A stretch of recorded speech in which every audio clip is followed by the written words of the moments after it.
It's just us chickens. Yeah. Oh, there's Brian. Yeah, Okay, so You're now signed on, so you I'm not confused. Okay, and then Eugene and I. Okay, everybody you're muted. is here, Hi. so we'll begin. So Eugene, am I making you a host? Oh, have you Yes, set up please. your- That would be great. Then I can help. Happy to help. Can I, where is it here? Make a host, okay.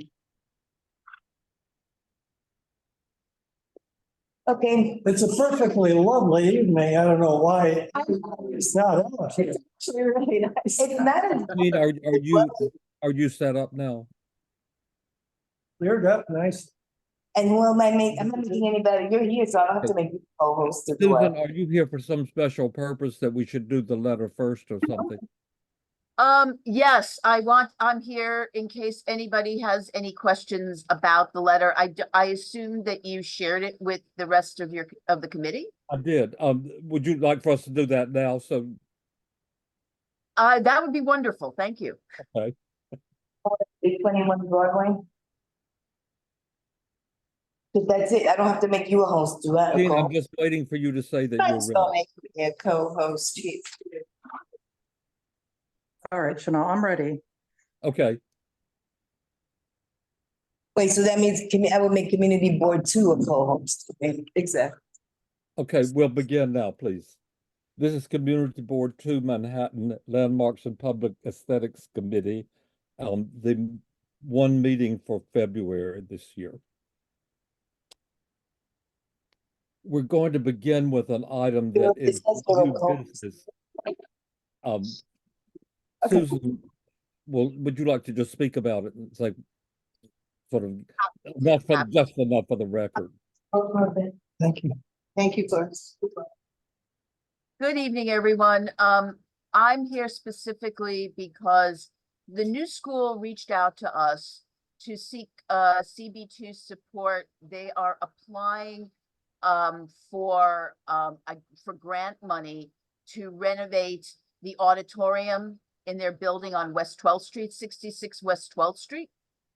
And it is a rare interior landmark space.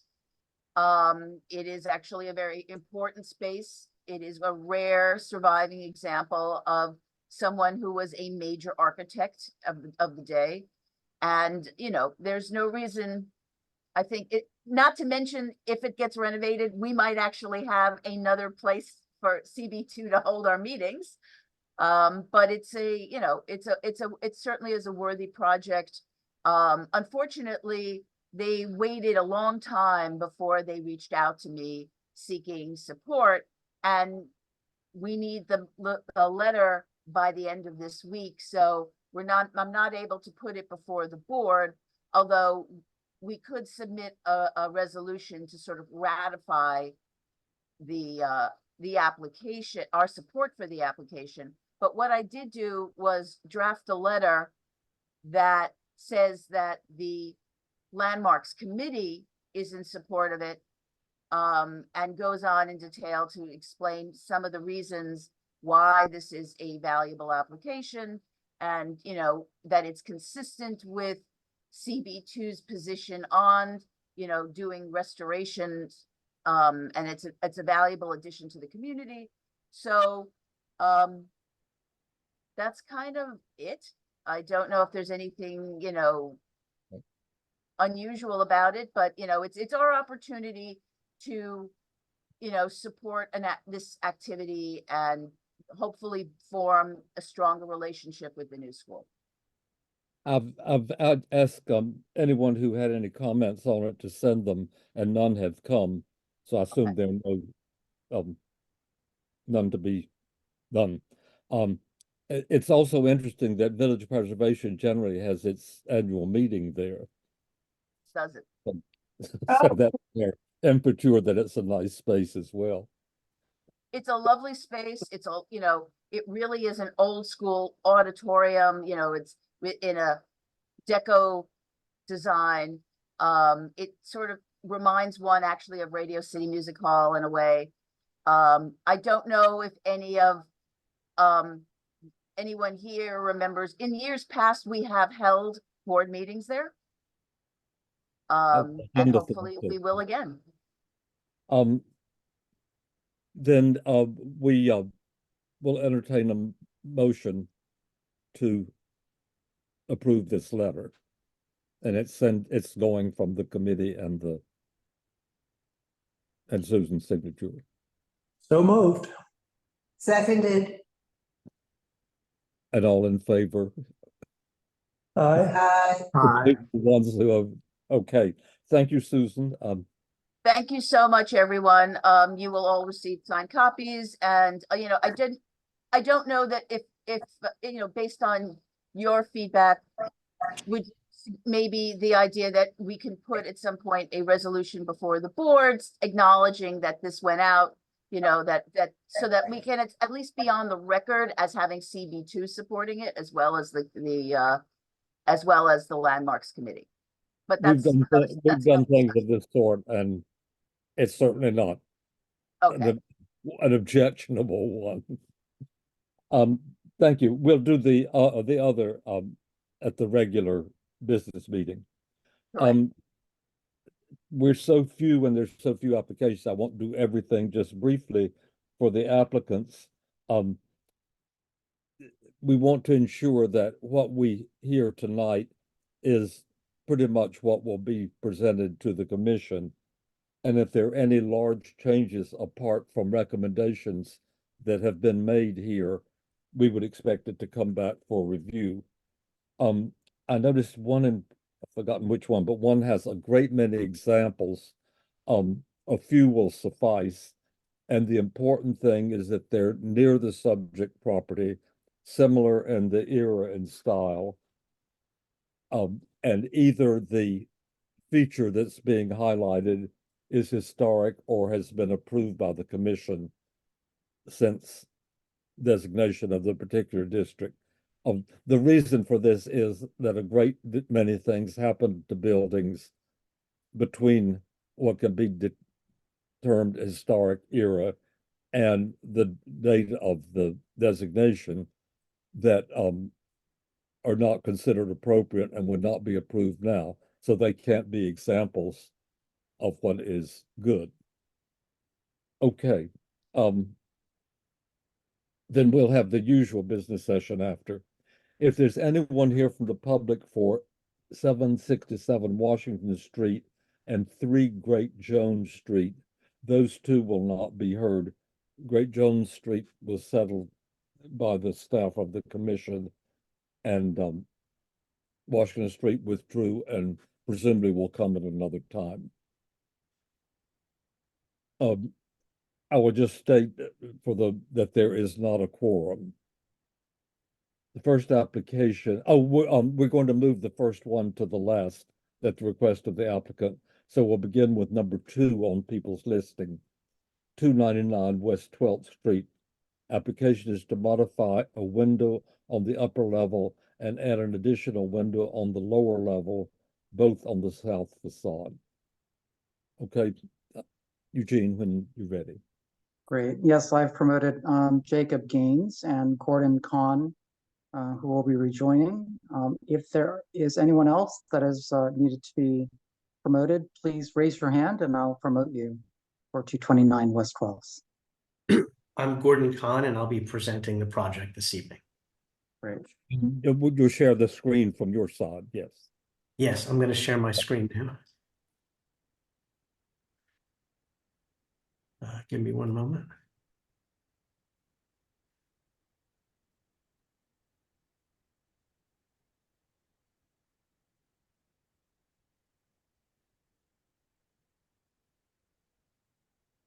Are you able to see my screen? Yes, Yeah. thank you. Okay, terrific.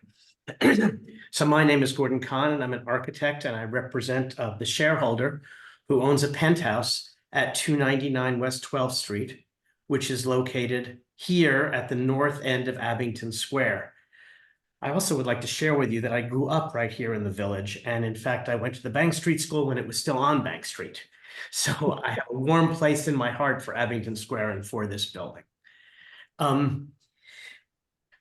Shown here are other similar buildings. This is 299 West 12th, a sister building across the street located here, 302 West 12th, 2 Horatio Street, 45 Christopher, and also 10 Sheridan Square. A, B, and C are all Bing buildings. 10 Sheridan Square is not, but it's from the same era.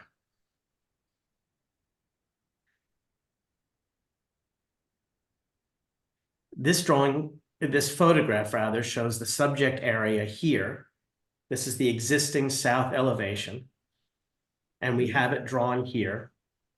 You'll note in particular that this window, which is in the other penthouse, is slightly lowered. And here we have the similarized location, but the window is narrow and tall. There had been a staircase here when the building was originally constructed, and the staircase has since been removed. So a window cannot be located at this level. Again, this was altered prior to landmarks designation. Also altered prior to landmarks designation were these windows in the adjacent apartment, which have nothing to do with our project. What we have had approved at staff level is modifying these windows at this level, which are these windows here, which is relatively minor and not terribly visible, and also consistent with the fact that even in the original elevations, that penthouse level had an irregular fenestration, which I'll show you in a moment. What we propose to do briefly is to replace that narrow window that was here with a window like this, which matches the other windows. And then also on the lower level, which again is not terribly visible, move a window over and add a window here. So it would in essence be going from 1, 2, 3 windows to 1, 2, 3, 4 windows. Now you can see that there is lots of historical precedent for various asymmetries at these upper penthouse levels. This is 302 West 12th Street, and this asymmetry exists, and this is the original fenestration layout. Here at 2 Horatio Street, what sort of happens at this level is relatively arbitrary compared to what's happening above it and below it. The same here at 45 Christopher Street, also a Bing building. And you have kind of local symmetries and asymmetries. Looking back at the building as built originally, here we have that penthouse level, and you can see the irregularity of this level in terms of its fenestration, but there was symmetry up above.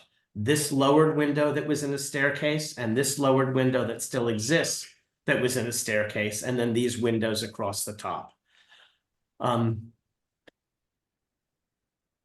Again, this is another illustration of a historical photo of what had existed. And again, if you look at this window, and then you look at what exists today, there's this very narrow window here, the head of which is in alignment with these windows as opposed to being depressed, because years and years ago, the staircase was removed and this window was replaced. So in summary, all I'm asking for is to change, beg your pardon, these 3 windows here and create 4 windows at this level, as is shown here, and to replace this peculiar narrow window here with a window that matches all the other windows, but the elevation of which has to be raised to align with the other window heads because there is no staircase there anymore. Again, when you see this and you see these levels, you are at some distance from the building. You have to kind of be across Abington Square Park and somewhat down Hudson Street to be able to look up it and see what's going on here. I hope that was clear. If anybody has any questions, I'm here to answer them. Would you just scroll up so we see the result there? For no, move up so we see the drawing. This one here? I'm sorry, down. Okay, here, yes, right. So this is what we're proposing. There. Okay, this will be good if there's any discussion to point it out. Okay, good enough. So it's these 2 windows here, where there's now 1 window that's just kind of arbitrary, And it's taking the narrow window out of here and replacing it with a window that looks like the other windows in the building. Okay, and anyone from the committee have comments or questions? This couldn't be more clear. Thank you. Okay, good. I want to be clear. Are there members of the board here or public, Eugene? Is there anybody from the public who wishes to speak? Nope. Okay. It was as simple as you thought it would be. Well, We good. all know the building very, very well, and everyone Yes. wants to live in it. So Yes, thank you very much. my pleasure. Shall I stop sharing? Is that it? Yes, Yes, please. go ahead, and I'll return you back to the attendee group. Okay, And if thank you'll you go so ahead, much. 477 West Broadway person, I'll read it. I am going to leave the meeting also, if that's okay with you guys. Of course. Thank you very much. That's fine. Thank I you. It was think nice to meet you all. I Thanks know for your what good an work. outcome is likely to be, so. 477 West Broadway, the application is to construct an open structure over the existing patio for year-round dining. Yes, so I have promoted Jesse Kling, who should be rejoining the meeting as a panelist.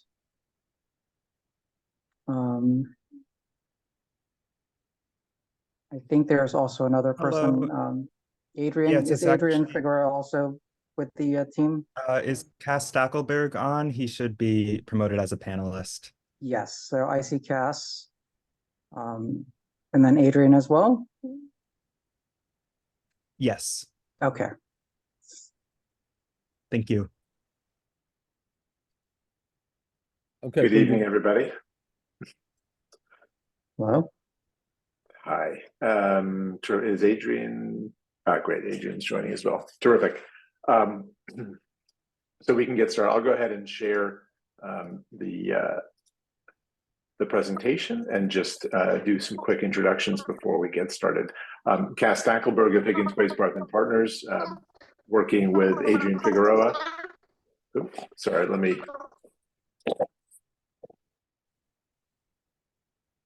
Can you hear me all right? No. Oh. Is my audio completely scrambled? Yes, there's a Weird. very odd situation occurring with your audios, Cass. Sounds like a little bumblebee or something. All right. Give me a second. Okay, I'm going to log out and log back in.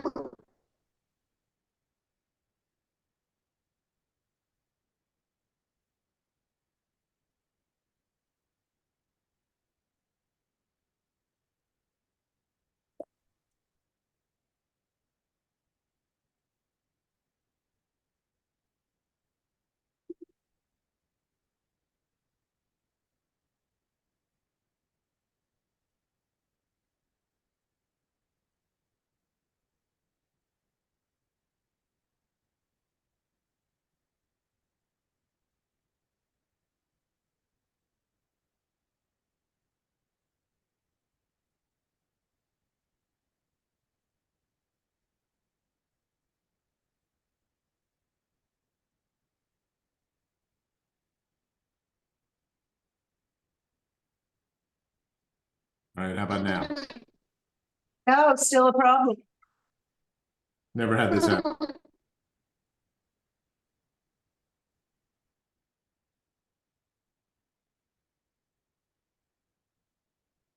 If you need time to sort this out, we can go over the next.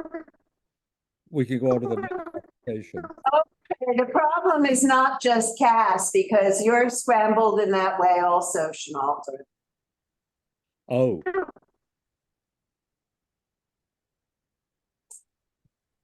Yeah. Adrian, could you mute yours? is anyone from the board still here? Chenal, would you speak again? And the guest speaker too. Is this better? Working fine. That is better. Thank you, Cass. And it turns out it wasn't just you. I think somebody's mic was open and that created. Oh, So okay. So I just logged in through my phone. Let's see if I'm going to mute this. Give me a minute.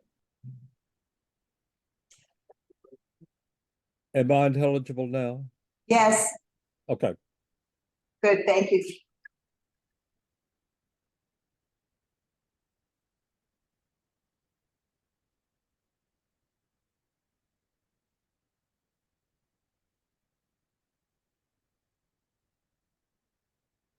All right. How about now? You can hear me? Yes. Beautifully. Okay. That's perfect. Off my phone, back on the computer. All right. Very good. Thank you. So I'm joined by my colleague Jesse Kling and Adrian Figueroa, SRA architects, the project architects. Let me go ahead and bring the proposal and presentation up. Terrific. Give me just a minute. Very good. Okay, so as Chenault mentioned, the project site is at 477 West Broadway. So this is the sort of northernmost end of the block at the corner, the southeast corner of West Broadway and West Houston Street in the Soho Cast Iron Historic District. The district map shown here, you can see is sort of tucked here up at the upper northeast, northwest corner of the district.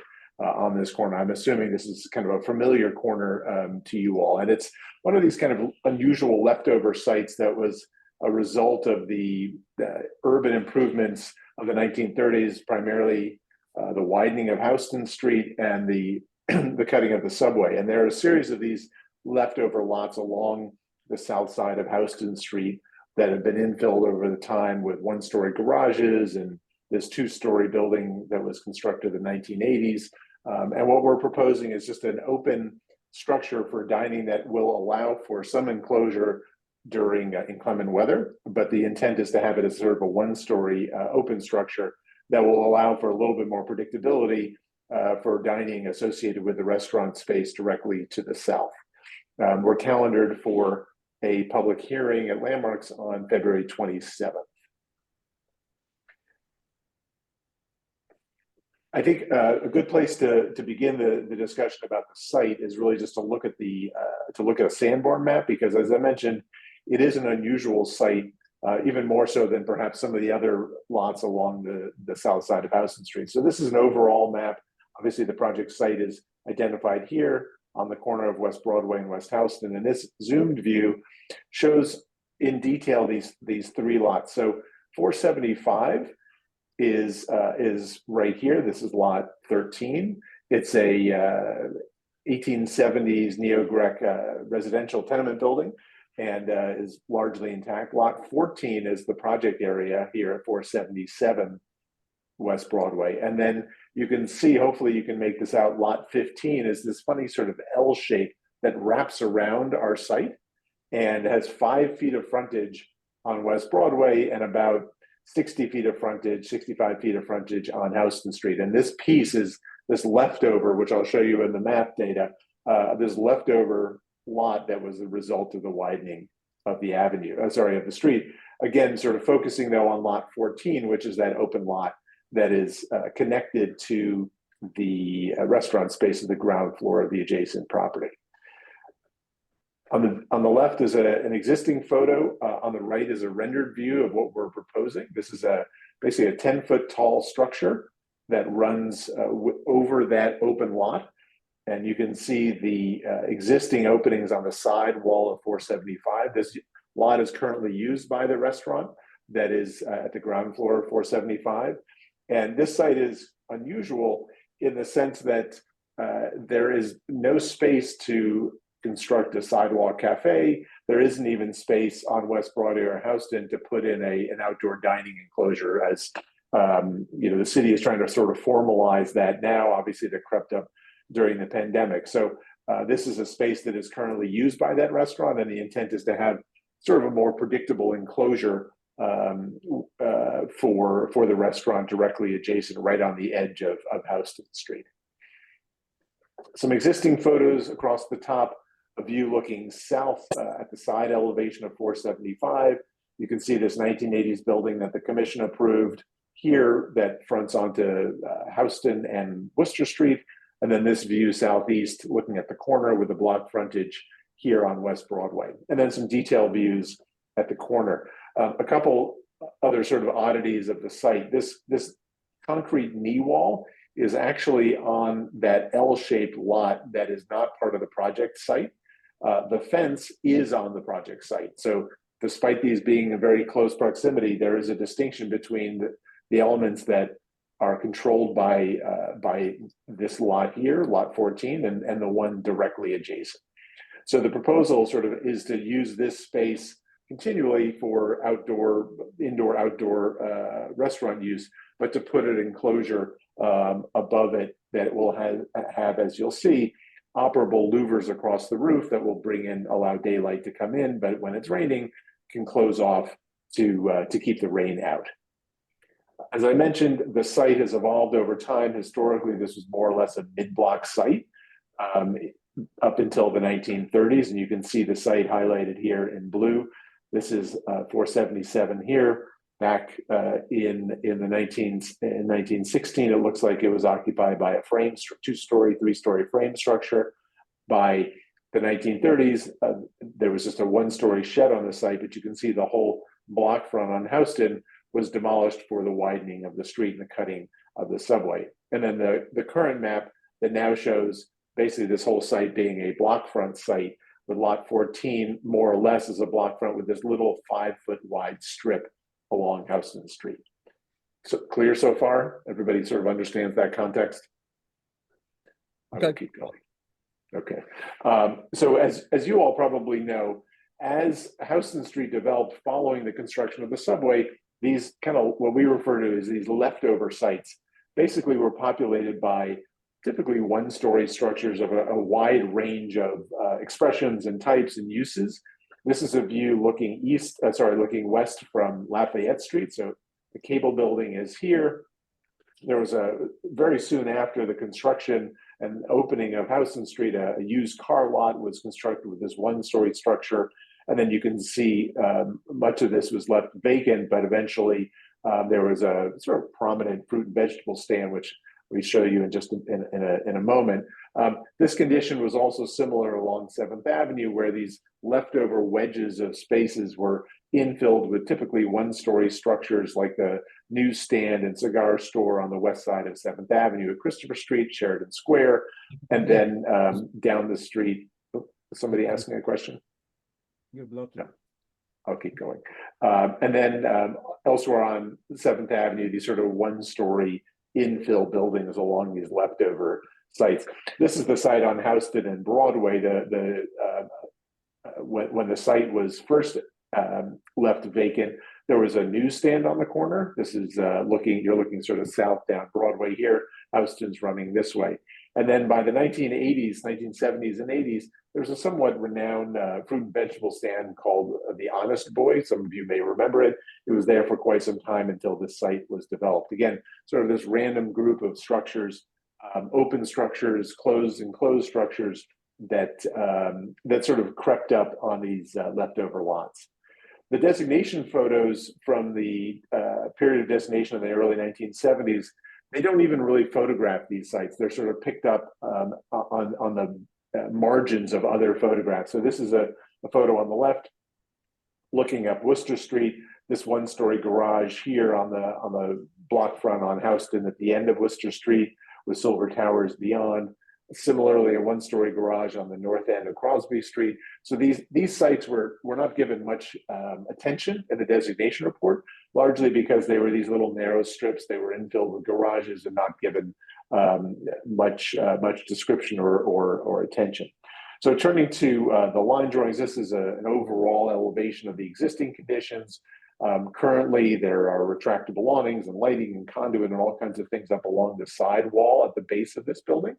A detail elevation showing this with the awnings for the current restaurant, planters along the fence on that knee wall, and just basically a series of sort of accretions that have been added to the side wall. I'll just point out these 4 large openings. These were approved by Landmarks, I think, back in the 1990s, with operable doors to allow for circulation from the enclosed restaurant space at 475 out to this open lot at 477. And then a proposed elevation just showing this simple frame structure painted aluminum with this adjustable louvered ceiling, which I'll show you in section. And the way this is being detailed, it will be fit with operable glass panels. It'll almost operate like a triple hung window where there's a fixed panel below and then 2 glass panels above. And so when the weather is good for 8 months of the year, those panels will be down and it'll just be open, and the louvers across the roof will be in the up position to allow light down through. But if it's raining, they can be just lowered to create a flat roof in times of inclement weather. And then on the West Broadway elevation, again, you can see, and I'll show you in just a minute without the railing or the fence, these operable glass panels and fixed glass doors for egress and security into the space. This is an existing plan showing the existing restaurant here grayed out, the existing open lot where tables and chairs are frequently set up, and then this little wedge-shaped site here with that 5 foot of frontage onto West Broadway, and then a proposed plan. So you can see this enclosure is basically just 5 posts along Houston Street, 4 posts along West Broadway, 2 sides fronting onto West Broadway and Houston, and then anchored back and sort of suspended along this wall with just a simple shelf angle to support the frame structure. And then a plan illustrating sort of how this would look with tables and chairs set up. Obviously, this is used space currently by the eating and drinking establishment. It's valuable given the small size of the existing restaurant at 475, and so this would continue to be used, but enclosed, partially enclosed by this frame structure, as illustrated here. So this elevation across the top illustrates these glass panels, which would be, this is when they're in their closed position. So there's an opaque panel here, which is right at the base. And then these 2 panels would just basically slide down and tuck in behind this panel. So this is as it would appear in the open position. Same along the along the West Broadway elevation here with the doors and then these operable window panels. In section, you can see, and let me just zoom into this, perhaps it'll be a little clearer.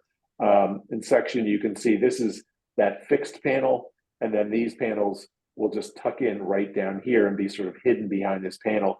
We anticipate that those will be down most of the time, once sort of April to October, November. And then across the ceiling of this enclosure, the roof of this enclosure will be this adjustable louver system. So these are shown in the up open position, and in inclement weather, they can just be sort of rotated 90 degrees so that you have a roof fan just showing suspended from the framing members.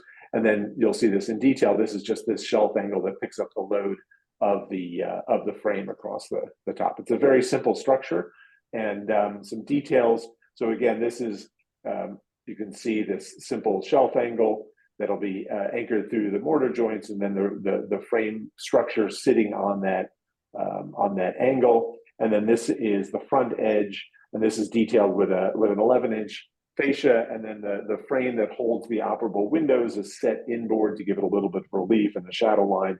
There's an integrated drain into that whole system. You don't see that, the gutters or the leaders, it's all integrated into the frame structure. And then this is one of the louver panels in the down position. You can see it in greater detail here in the closed position or in the open position. And the proposal is to finish this in a sort of dark bronze, almost reading like a steel structure. So it's just really intended to be just a pure, simple structure, not unlike some of the simple garage structures or other structures that I illustrated along the south side of Houston Street. This is a rendering on the right with the panels closed. So this is just basically representing the glazing, not always so easy to render glass, but the intent is to sort of show it when the side panels are enclosed. This is obviously an existing view.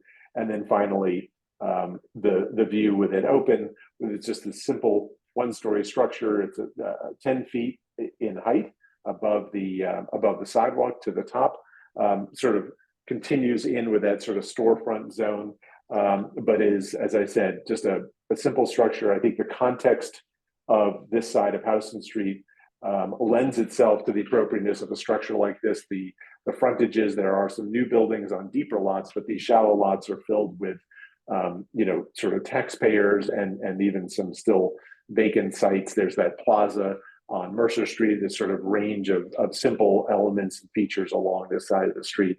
Obviously, there are no impacts to significant historic fabric. It doesn't obscure any significant features. The only physical impacts to the landmark are that simple shelf angle that picks up the load of the canopy that's anchored in just above these operable doors. And so we hope that you might be able to support the application. We're happy to take any questions that you might have. Can you cite any comparable structures that sort of appear the same, however they're made? So I think, let me go back to, I think looking at these kinds of structures, commission approved structures. There's nothing contemporary then, is it? So this was there up until 10 years ago. This was fairly recent. Just the real estate pressures such as they are, these little narrow lots have been developed by much larger buildings. Yeah. So this is sort of an unusual thing, but I think, the commission. But not any of that. I think, the commission, I think, hasn't seen a lot of taxpayers, and this sort of falls within that sort of scale of a taxpayer, although the idea is for it to be open, and it's really sort of an outdoor dining, almost like a sidewalk cafe, but there's no ability to have a sidewalk cafe. Okay, we understand that from the presentation. Thank you. Are there questions from the committee? Yeah, would you mind zooming into the rendering with the glass rendering?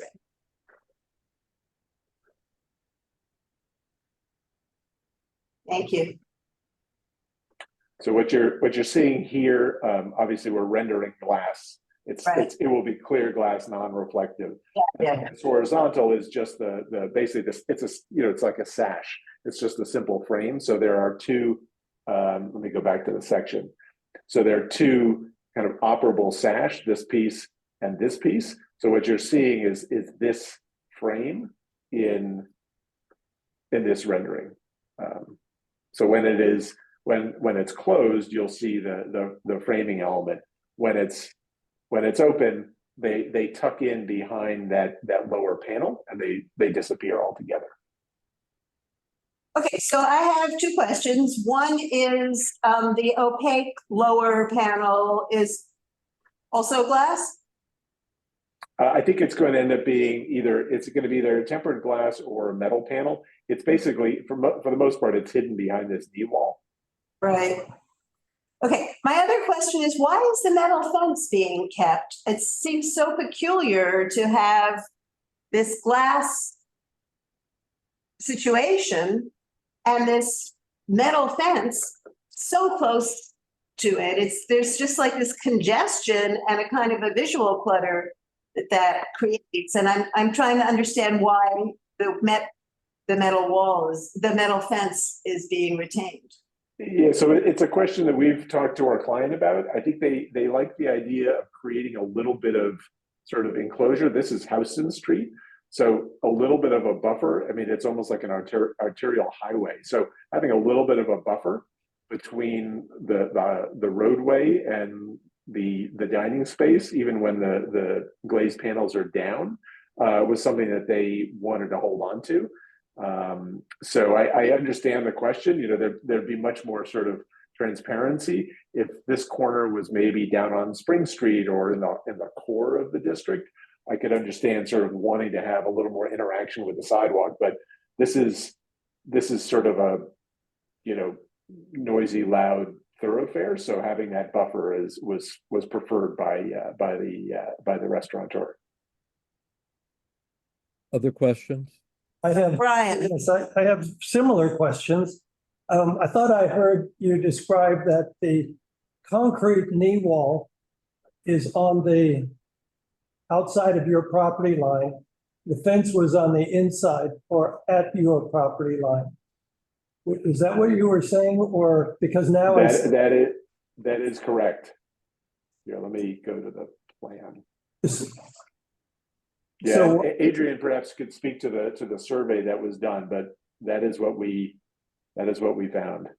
Oh, so the concrete knee wall is actually split.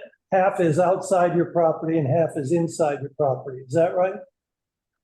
Adrian, is it split? Is that right? Oh dear. Adrian, your audio is sounding like my audio. Cass, could you translate? Did you? I don't speak that language, but I do know that the majority, it may be 50-50, but a large portion of that concrete knee wall is off our property. Adrian, Okay. maybe you can text me. All right. So just a couple other details then. It looked like you're going to retain or create new steel gates to swing out in front of the exit doors, the glass doors. Those are actually there. So that's here. It is there currently. They're just not shown so clearly. So those are existing. Oh. So those will be opened up and there'll be glass doors behind. Okay. So it's kind of a funny proposal in that we see so many restaurants that try to do sidewalk cafes or curbside sheds. This is actually entirely on private property, and in fact, the restaurant leases this property as part of their operation. So there's no public right-of-way involved at all, is there? Correct. There's no incursion on the public right of way. Okay, so we're basically building a new building, even though it's not insulated or conditioned to the standard of a new building as indoor space. It didn't look like those ceiling louvers were tight. And so even when they're closed and it's raining, where does that water go? They are, the way this works is let me zoom in on this. So the manufacturer promises, tells us that they're watertight. There's this little lip here. So it looks like there's a gap between them, but this space here, you can see my cursor, yes? Yes. Yes. This space here sort of nests into the next section. So it is watertight, and then this is the integrated drain. So it will create a rain tight enclosure. And I think your comment about sort of this being a new building, it's not for our consideration. It's sort of it's a structure, but it is not it's not one that is conditioned like a one-story taxpayer, let's say. I mean, the intent here is to allow for some enclosure in inclement weather, but the intent is to have it sort of open just in the way the existing lot is used. The intent is to have it open, most of the time.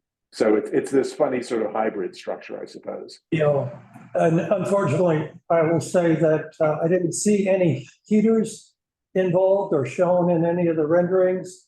Right. But you had you showed the fans, the ceiling fans, which are nice, but any other equipment, heaters or God forbid, air conditioners, Right.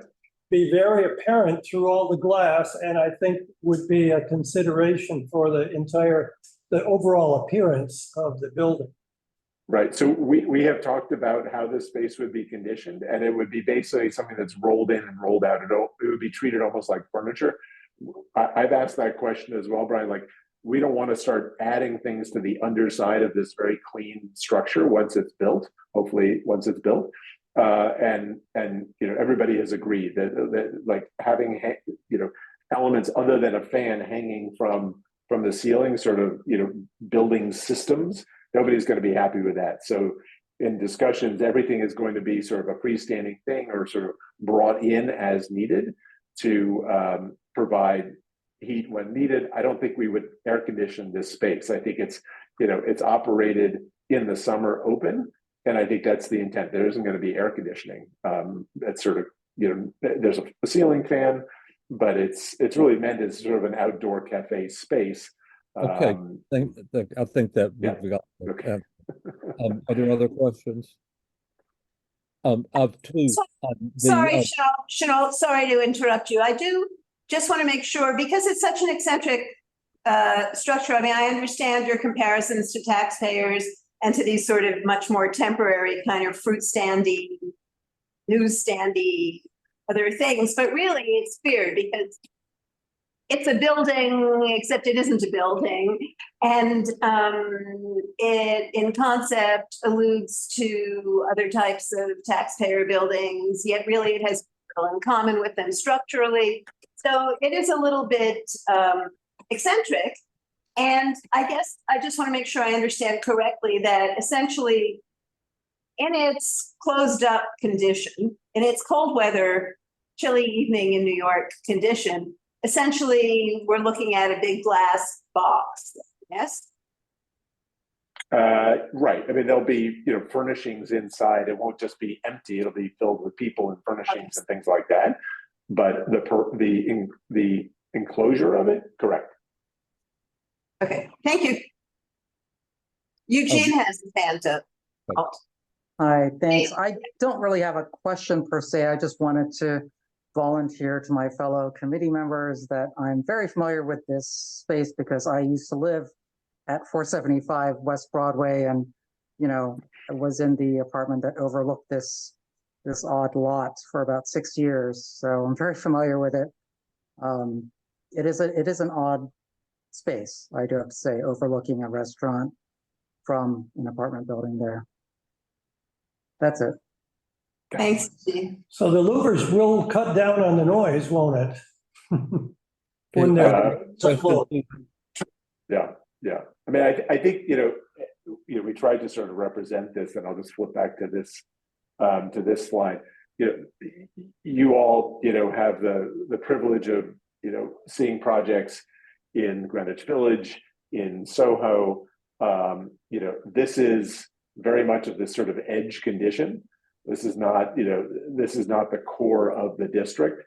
So, you know, the treatments here, we think, you know, can be a little bit different, especially it's sort of the simple one-story structure. It doesn't sort of engage with these 5-story and 6-story loft buildings beyond. So anyway, I'll leave it at that.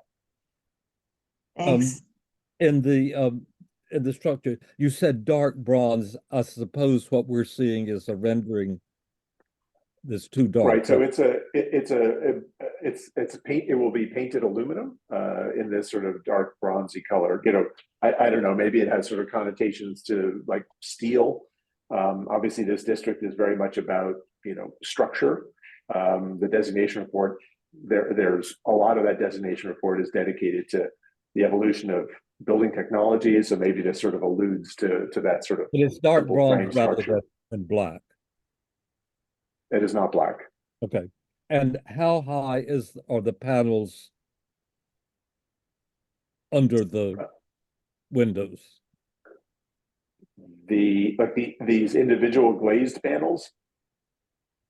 No, do the rendering. I can see better. What's black as opposed to open in the picture? Let me zoom in here. So this is open. You know, we're not showing the daylighting come through. We can maybe update this. This sort of shows the. No, I'm talking about the what goes from the street level up to the glass walls. How high is that? This is 10 feet. No, the panels, not the structure. The dark part below the white balls. So the glass panels in here, And underneath that is something dark. How high is that?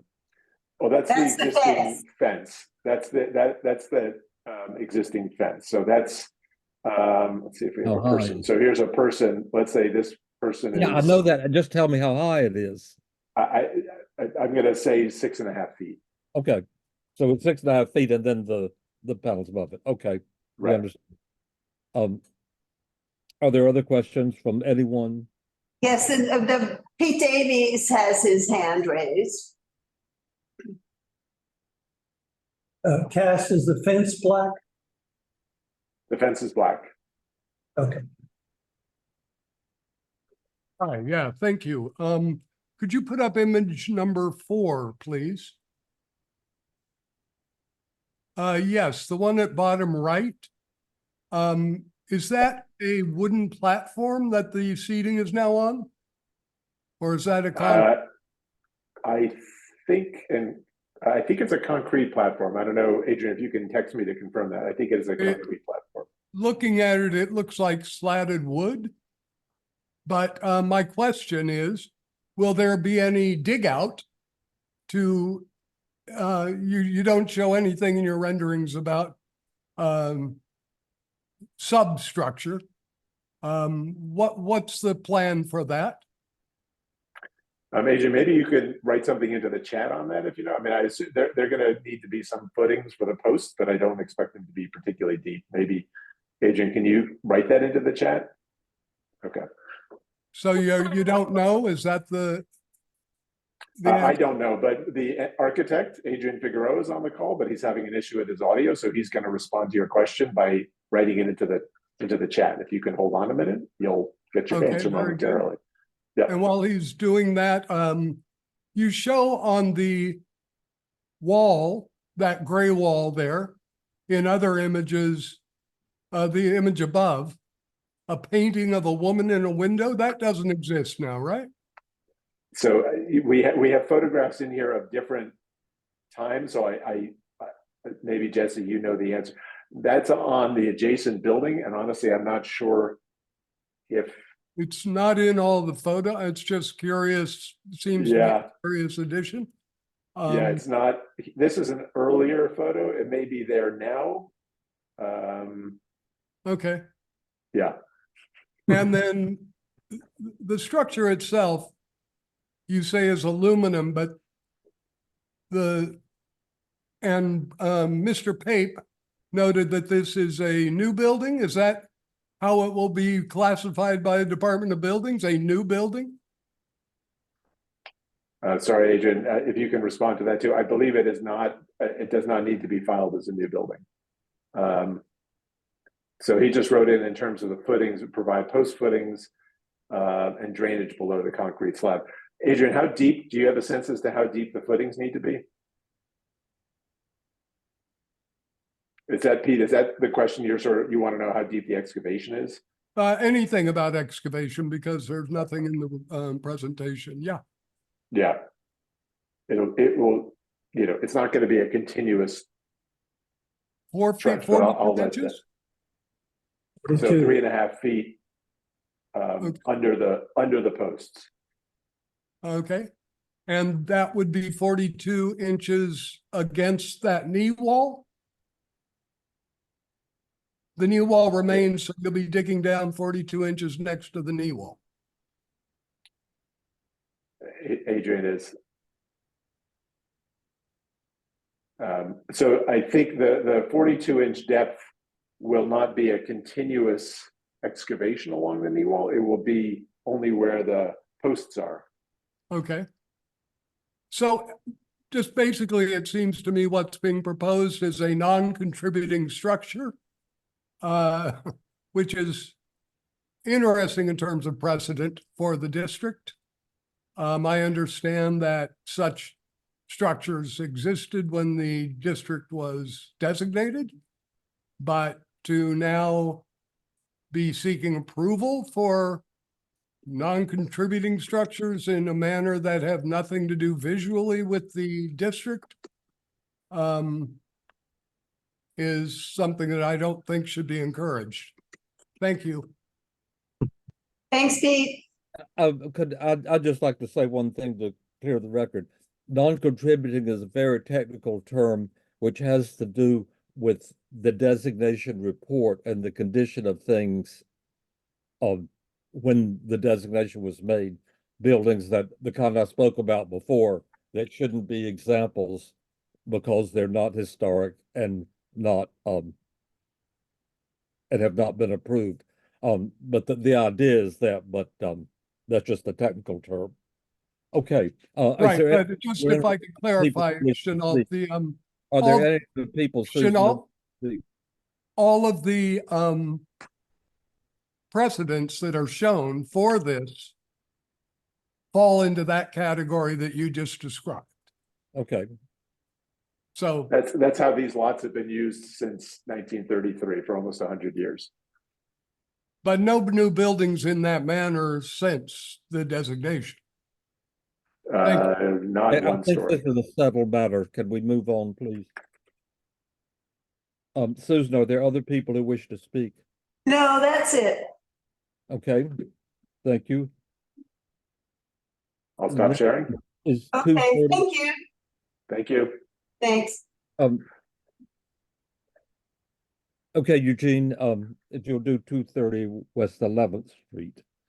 The application is to construct a new roof and bulkhead stair, install HVAC, construct a new sub-cellar, cellar extensions, install new rear facade wall and windows, and rebuild the existing two-story rear addition. Okay, so there was someone, I believe, who raised their hand and I promoted them. I'm assuming you are. Yes, this is John Patino. I'm just looking to turn on my video. There we go. Okay. There we go. Hi, thank you. My name is John Patino. I'm the architect for this renovation. Thank you for the opportunity to present this, and I will start sharing my screen.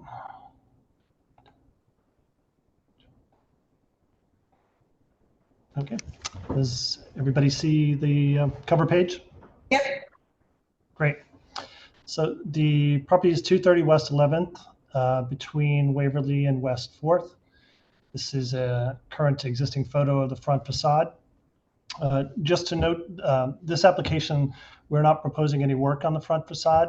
There will be down the road a little bit, a full historic renovation of the front facade. The work we're doing is on the roof, the interior, and the rear yard.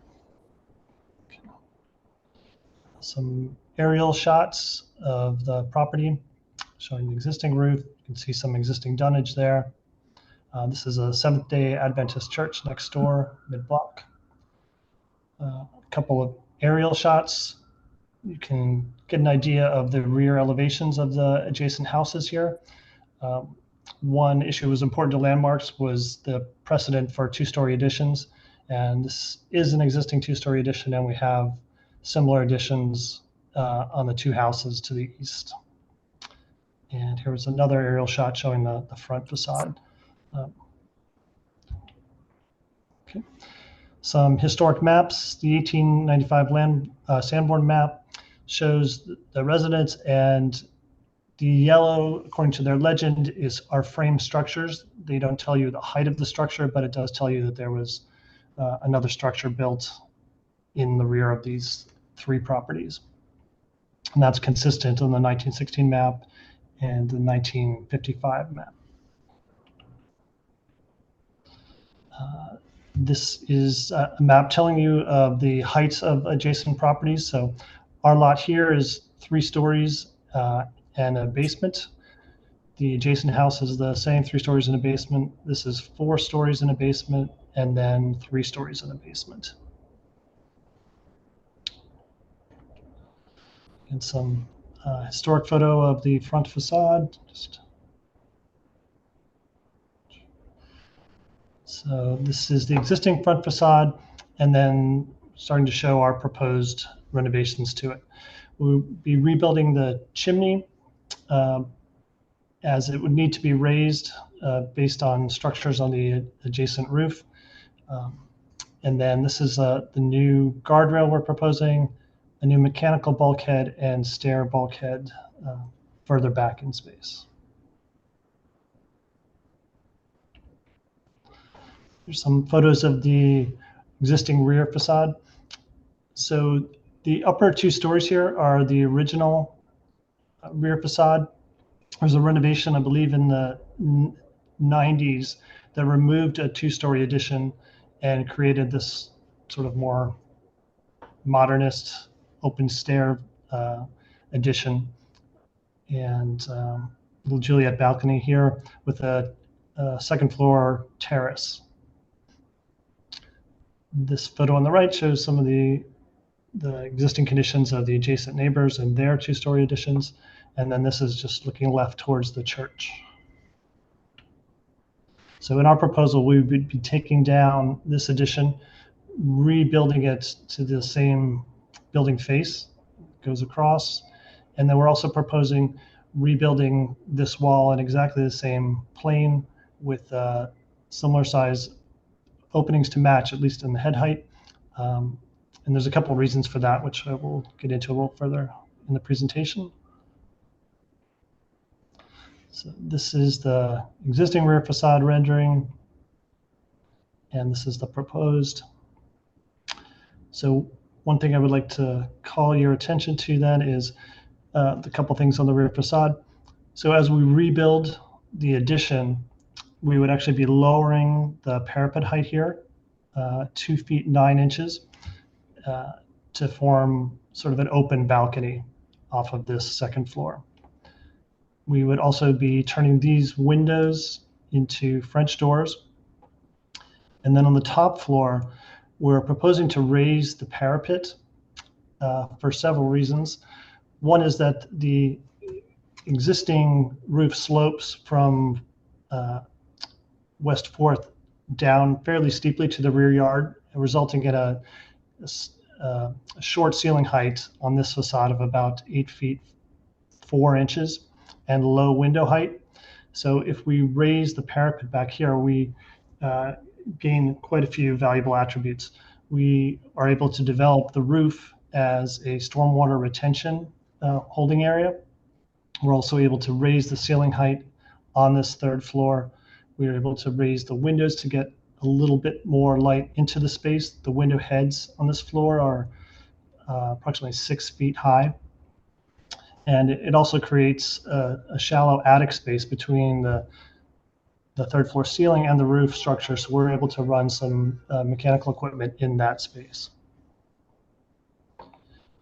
We did receive some feedback from Robert Watkins at LPC, and he suggested that we change materials above the brick cornice. We were recreating the existing brick cornice. He suggested if we could perhaps change materials here to lessen the effect of the heightening of the parapet. So this shaded gray area would be lead-coated copper, and this is a side elevation showing that the parapet would actually step back a little bit, so that the perception of the facade is much more the brick than, and the proportions don't change as much. These are renderings that were requested of our property and the adjacent neighbors. This being the church in section and 2 adjacent houses in elevation. So I'm going to run through some site photographs. So this is the existing condition. Please ignore these this metal framing. This was a mock-up. When the client bought the owner bought the property, there had been a previously approved LPC project, and this was a remnant of their mock-up. This is a view looking west towards the church.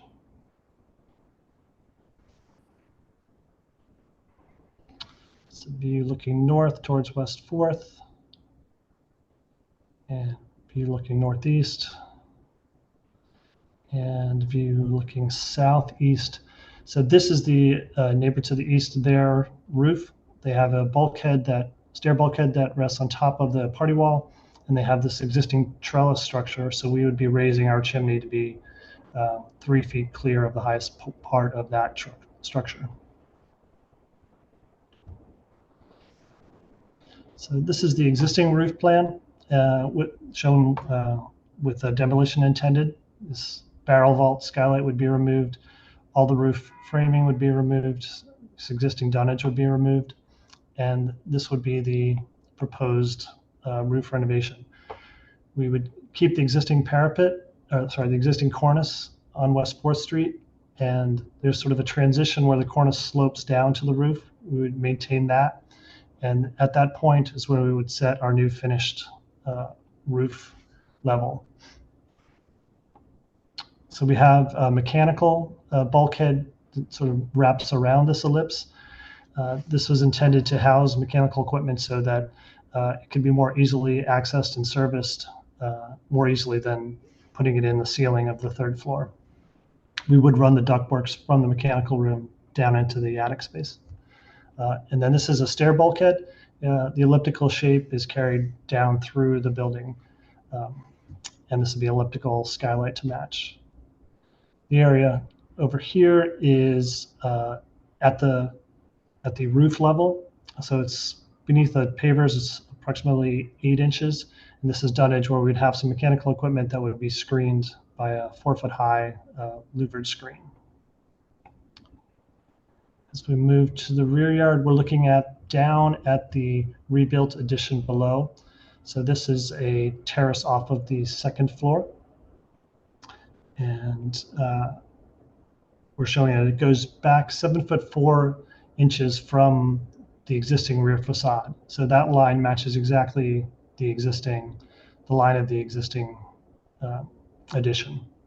We're also showing sort of what I'm calling a buttress wall that was built to match exactly the height of the adjacent addition. I assume for buttressing purposes or protection of that wall, so we're going to rebuild that.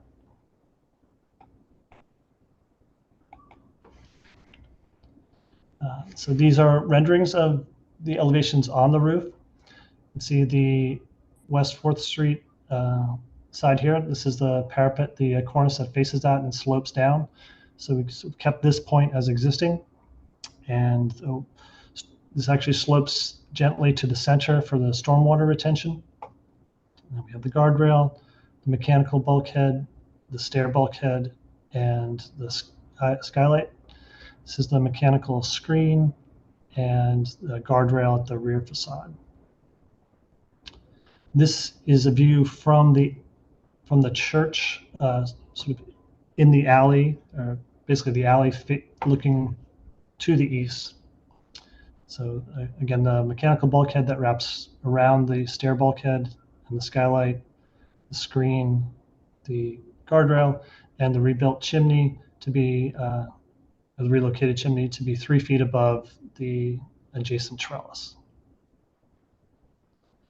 Sorry to interrupt. I just want to be sure. The lower part is the screen and the standing seam rendering is the bulkhead, right?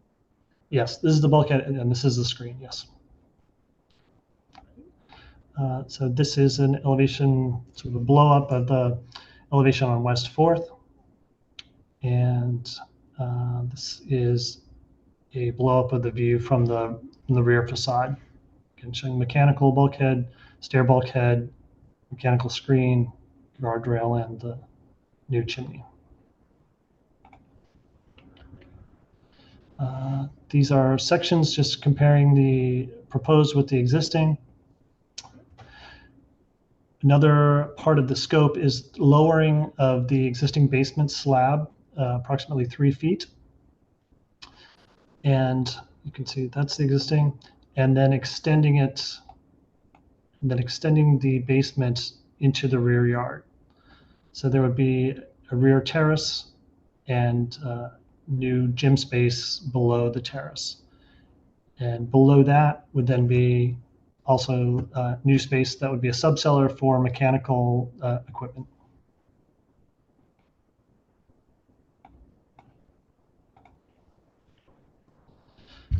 This section shows more information from the street view. So all of the renovation structures were located to be out of view from directly across the street. We do have a mock-up in place now, and we have some views from angles on each side, and they're slightly visible as you go further east or further west on West 4th.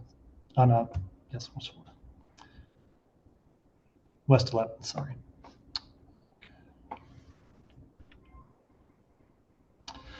This top drawing shows the existing basement plan with the extent of excavation. So this is showing the area of cellar that would be lowered approximately 3 feet, and then the dark green is the area of sub-cellar that would be lowered approximately the top of the slab in the sub-cellar is minus 21 feet. So the 21 feet is from grade? Yes, from grade at the rear of the house to the top of the finished floor in the sub-cellar. These are some photographs of the mock-up. As you can see, this is the stair bulkhead, the elliptical shape, the mechanical bulkhead here. You can see the proposed railing on the front and the top of the proposed chimney, the chimney closest to West 11th. This is a view right along West 11th. And you can see the mechanical bulkhead, the railings, the proposed railing in the rear, and you can ignore this top stud is just bracing for this screen. And we see the raised chimney in the rear. This is a view looking east, showing the new chimney, the mechanical bulkhead, and the railing. So this is a view a little further east on West 11th. You can see that is the top of the chimney. This is the mechanical bulkhead beyond, and this is the proposed railing sort of in front. Sorry, the resolution, it's a little hard to see. And then this is looking. Go back to that one and leave it Sure. expanded.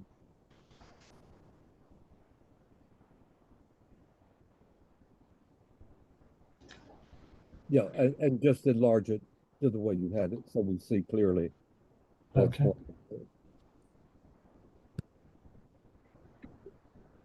Okay, thank you. Sure. And then be sure the top of mechanical, okay, I have it.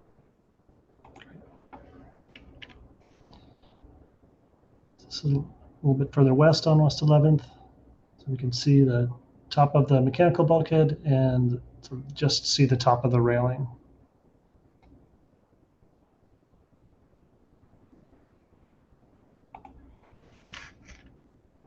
Okay. So these next series of slides were the initial information we submitted to Landmarks, and they came back with comments, and that was reflected in the previous slides that I've just shown. So I can just sort of go through these quickly. So just more shots of the existing front facade, more street views of the existing front facade. This is prior to the mock-up being constructed. Some more shots of the rear yard. These are some details for materials. The new brick would be chosen to match as closely as possible to the existing rear facade brick. We'd be replicating the details, the lintels, and the sills existing. A lot of the materials would have Benjamin Moore black paint, including the railings up on the roof. And then the cladding on the bulkheads would be lead-coated copper, as well as the area of the parapet above the brick cornice. So just more site information, survey, another aerial photograph, and you can see the previous additions.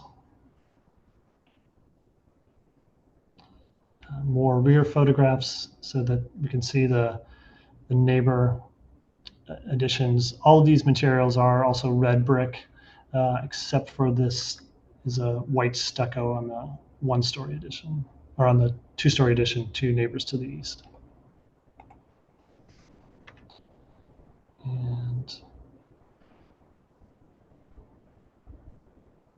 just, this is the existing third floor rear condition, showing the low head height, low window height, low ceiling height.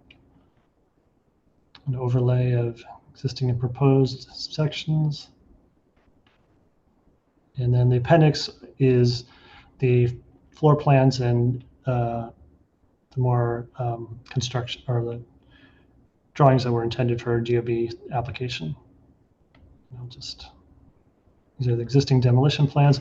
The house has previously been gutted as part of the previous owner's renovation work. They did an interior gutting, and then decided not to proceed. And that's the current owner purchased the property with the entire interior having been demolished. Just the floor structures remain.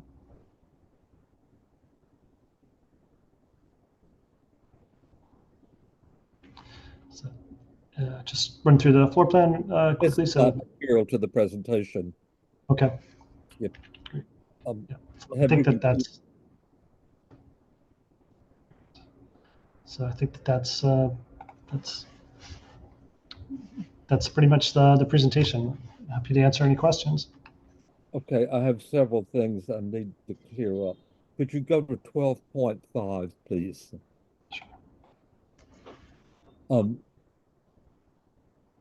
Yours, okay, this makes it clear that the three extensions are exactly in line. Yes. And then to the right of that is where the big garden of St. John's is. Yes. Okay. And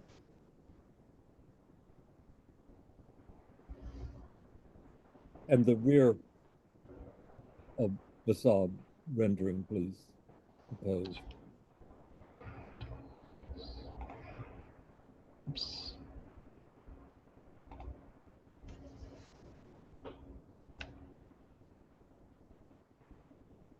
The parlor floor is part of the extension.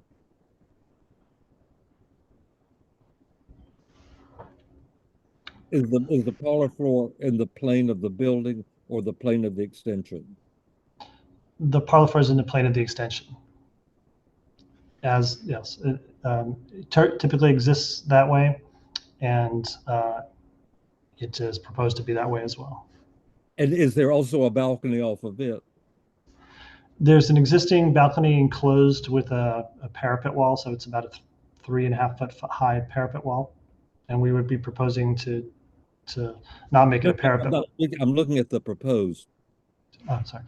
The lower railing. I'm trying to say, is the extension 1 or 2 depths? The extension is 1 depth. So this was the original existing plane of wall, and this is proud. These 2 stories are proud of that. Okay, so there's no balcony off of the parlor floor, or is that a balcony extending from it? That's yes. This is a balcony that's serving as the roof of. Okay, and the one on the parlor floor extends. Yes, that's a Juliet balcony. That's yeah. So they extend minimally from the new extension. Yes, that's correct. Okay. Yeah. If you go to the, I guess the section is the best thing showing the excavation.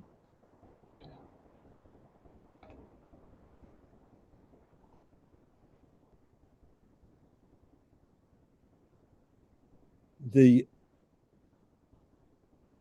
excavation within the existing building is 3 feet. Yes, correct. That extends into the garden. At level, clearly. How high is the lower sub-basement, sub-cellar, whatever it's called?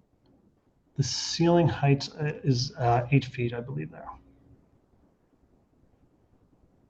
So that means there is how much more excavation?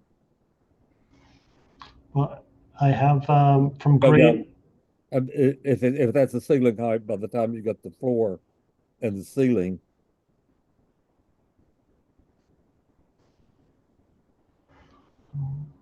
I see a line on the right side, but I can't tell. oh, sorry.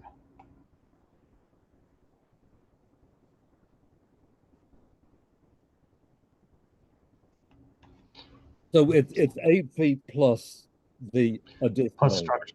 excavation. And this takes place only beyond the original structure. Am I right? Am I reading that right? Yes, that's correct. Yes. So, And yes, there's this, could you make it just a little bigger? sure. Good, okay. Fine, thank you. I believe that's all the questions I have at the moment. Susan, if you would organize the, Brian, please, go ahead. Yes, thank you for that presentation. Did you describe the bulkhead copper cladding as being coated? Lead coated copper, yes. Lead coated, okay. Thank you. You're welcome. I don't have anything, Chanel. Do you have any other questions, or do you have any questions, Eugene? I do not, thank you. yeah, I have some of my own questions about the excavation. Is it lot line to lot line for all of the additional in the under the garden and under the extension?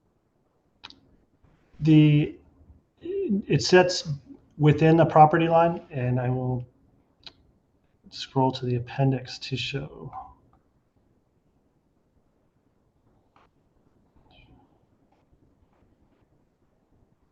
So there's no underpinning involved in the two-story cellar. Not on the cellar. Excuse me. So there are piles that will be driven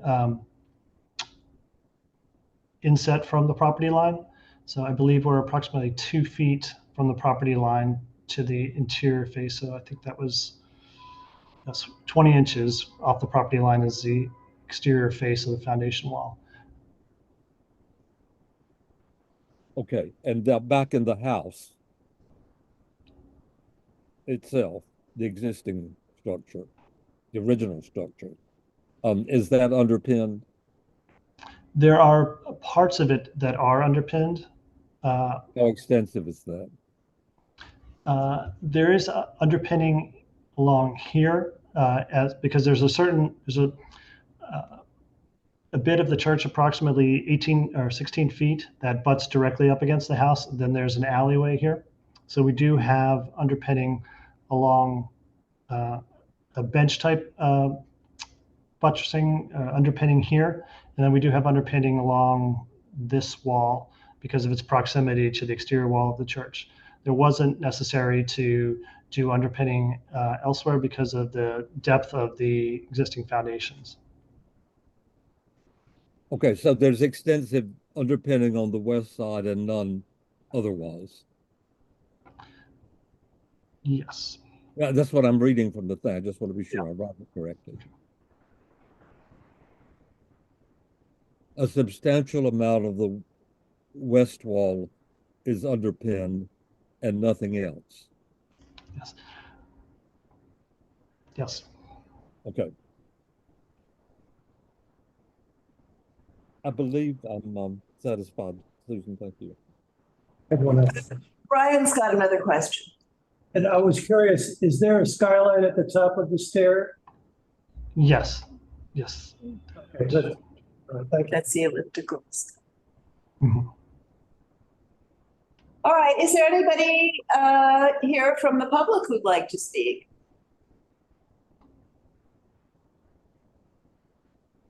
I do not see any hands raised, so I think we're done. Okay, thank you. Thank you very much. Thanks for such a clear presentation. You're very welcome. Thank you. Eugene, next is 530 Broadway. Yes, so I'll be promoting Kate Rajev.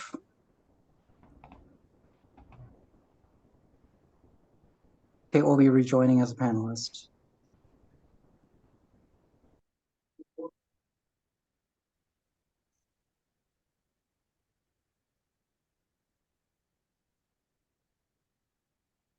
Great. Can everyone hear me okay? Yes. Yes, thank you. Okay. All right. Let me go ahead and share. I need to read the application. The application is to establish a master plan regarding painted artwork on the northern secondary facade. Okay, thank you. Yeah. Thank you. And so I'm going to go ahead and share.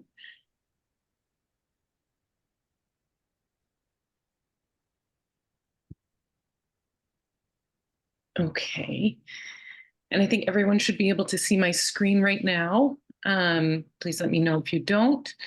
So as Eugene mentioned, my name is Kate Rajev. I will be presenting on behalf of 530 to 538 Broadway today and acting as the preservation consultant. We have, as part of the team, and I think they're available to answer questions at the end, someone from the ownership team and as well someone from the design team. And so today we are here because we're seeking an approval for a mural master plan on this building. And I'll first start just by locating us. We're in the Soho Cast Iron District. We're located on the northeast corner of Broadway and Spring Street, as you can see here indicated on the map. And what we refer to as 530 or 530 to 538 Broadway is actually three distinct buildings. The southernmost one is the narrowest one on the corner, that's 530 Broadway. The middle building is 532 to 534 Broadway, and the northernmost building is 536 to 538 Broadway. While they are three distinct buildings, they have been owned by the same. They've kind of been treated as a single parcel since about the 1920s when they consolidated ownership. And so really we kind of see them as one property with three buildings on it, and it is filed that way with the Department of Buildings as well. All three buildings were constructed around the turn of the century by three well-known architects of the time. And as you can see here, they also share a really similar material palette. While each of them are visually distinct, they all had a commercial rusticated base with what was historically light industrial lofts above. They all share a material palette of limestone and kind of buff colored masonry, projecting cornices and various decorative elements at windows, Juliet balconies, terracotta decorative elements, etc. They all, as I mentioned, have been similar in use, and over time instead now house retail on the ground floor and then offices above instead of light industrial above. We're here today, as I mentioned, because we are proposing to place an artwork or mural master plan on the northernmost facade of the building. And so what you see on the left side is the view looking south down Broadway. And we're talking about this secondary facade that's on the northernmost of the three buildings, and that's that north facade. So what you see on the left, again, is the northernmost facade, the view looking south down Broadway, and the view on the right kind of shows an aerial shot, again, kind of looking south, but just showing you what that entire facade looks like. Some of the criteria that we're looking at and proposing for this artwork master plan is that the artwork will be on a secondary facade, as I indicated before, and that facade is composed entirely of plain brick. The artwork will not cover or include any windows, and it will not detract from any significant architectural feature of the building. We're proposing it to set it back from the primary facade a minimum of 3 feet, and from the roof a minimum of 2 feet, and 2 feet from the windows as well. The artwork itself will be two-dimensional and executed with paint. The installation will cause no damage to protected architectural features, and the applicant is going to submit a written waiver signed by the artists. And I have an example of that in the appendix at the end of the presentation. We're proposing that the artwork be changed every 12 months, and we are proposing that the master plan, like other similar artwork master plans, would be valid for a period of 6 years. And are you representing that all of these are within the guidelines that exist?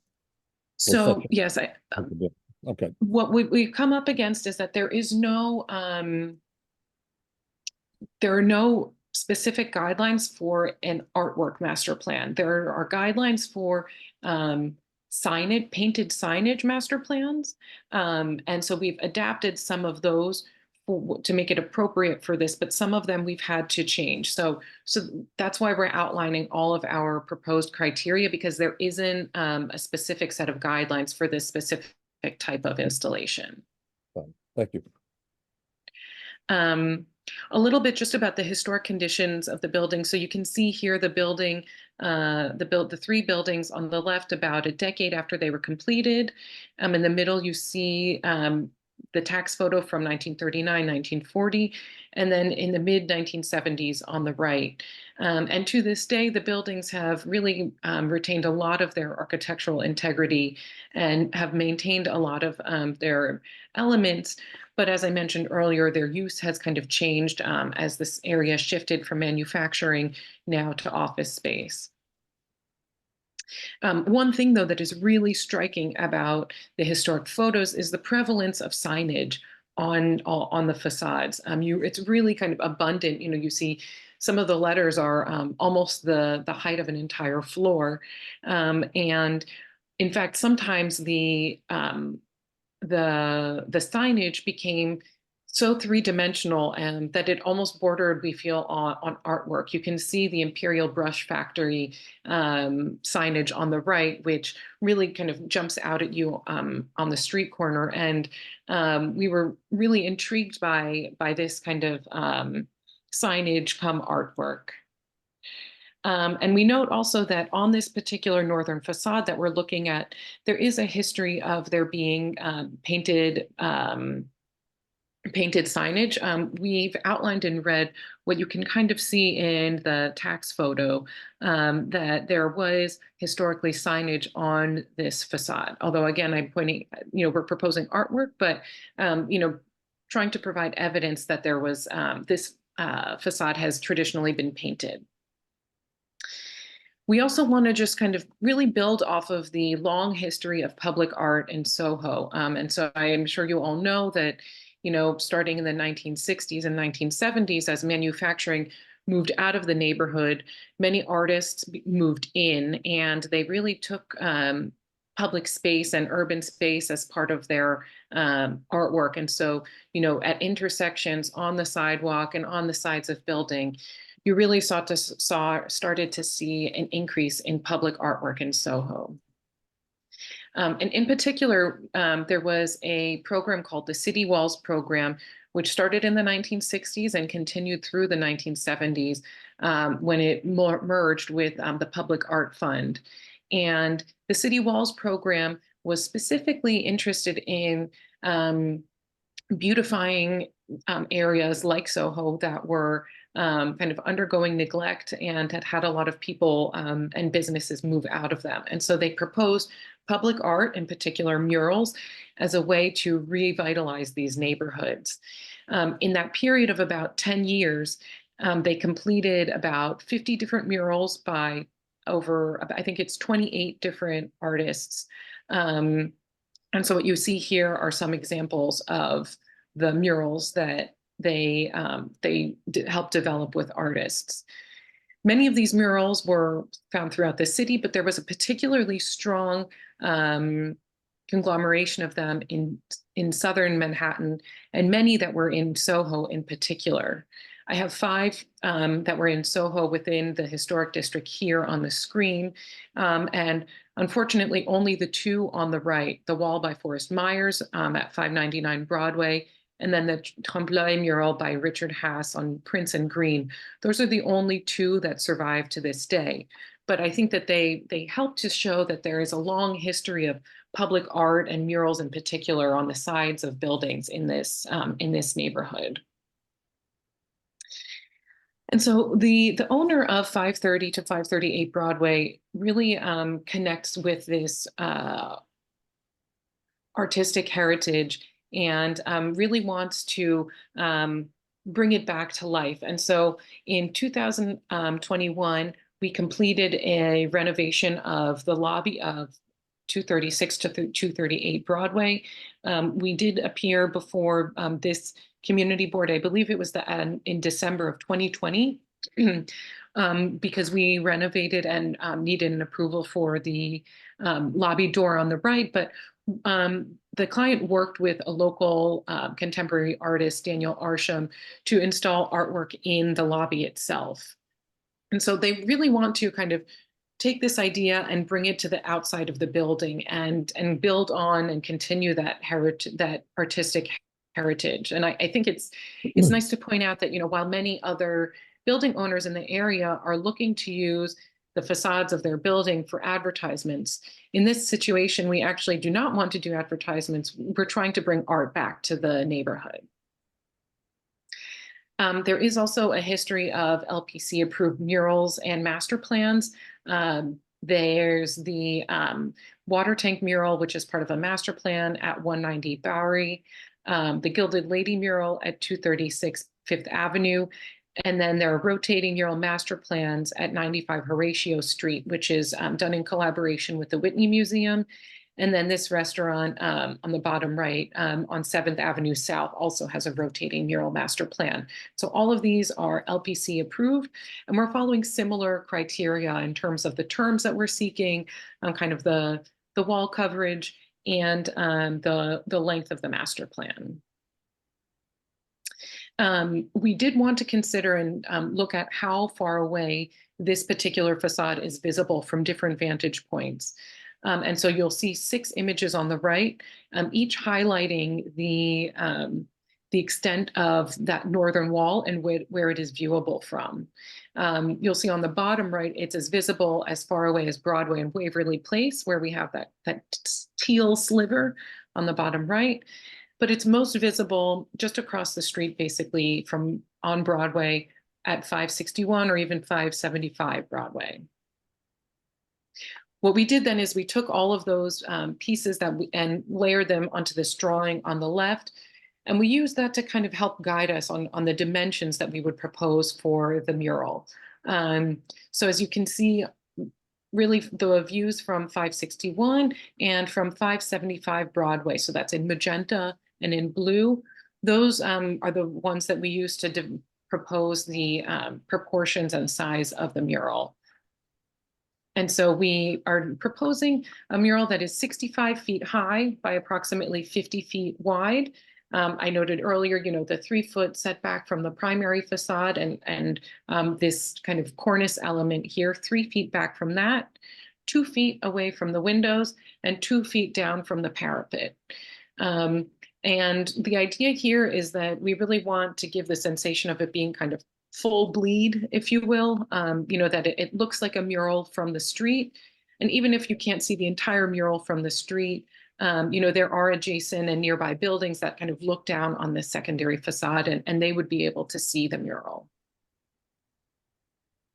And so I'm just going to end here with this mock-up showing the extent and location of where the artwork will go on this northern facade. And like I mentioned in the appendix here, we have a typical artist agreement, and that's it.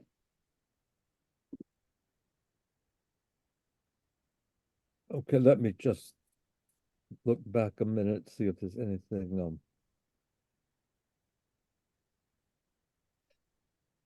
I think there are no other questions yet, so we'll go on to the committee, please. Susan. I have a question. I think many people from the community, and I as well, are concerned about the potential, art and commerce can bleed into each other kind of easily.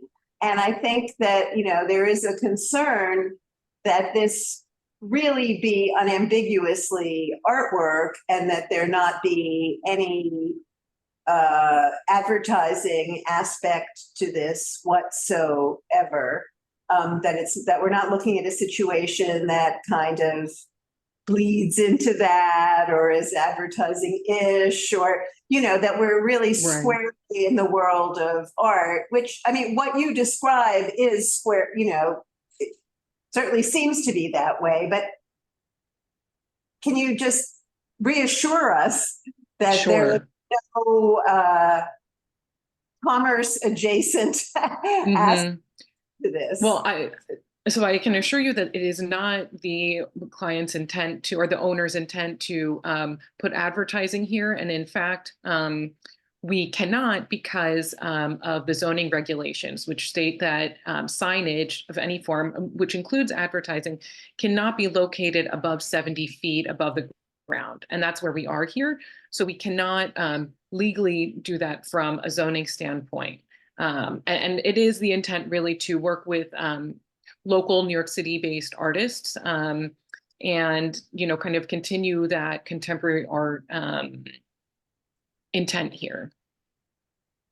That's a great answer. Thank you. Also, where will you seek these artists and how will you make selections? I will let the let me see if I'm not sure if I can see all the participants. Is it possible for, I don't know, Eugene, are you able to see if there is an attendee named Ed on the line? Ed Hahn? Ed Hahn? Yes, Ed Hahn. Yes. Oh yeah, I see him. Is it possible to let him speak to that? He is here on behalf of the owner. Sure, I will promote Ed to panelist, so he is rejoining. So he should be able to, he should pop up in a minute or a few seconds.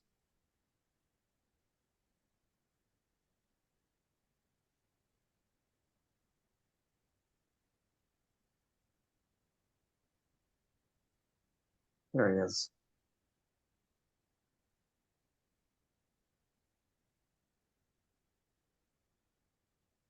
Hi, everyone. Can you hear me? And we can see you as well. Thank you. Oh, awesome. Great. Well, you know, I think to sort of Kate's point, I think we have a huge sort of interest in sort of combining art with sort of whatever sort of real estate development projects we take on.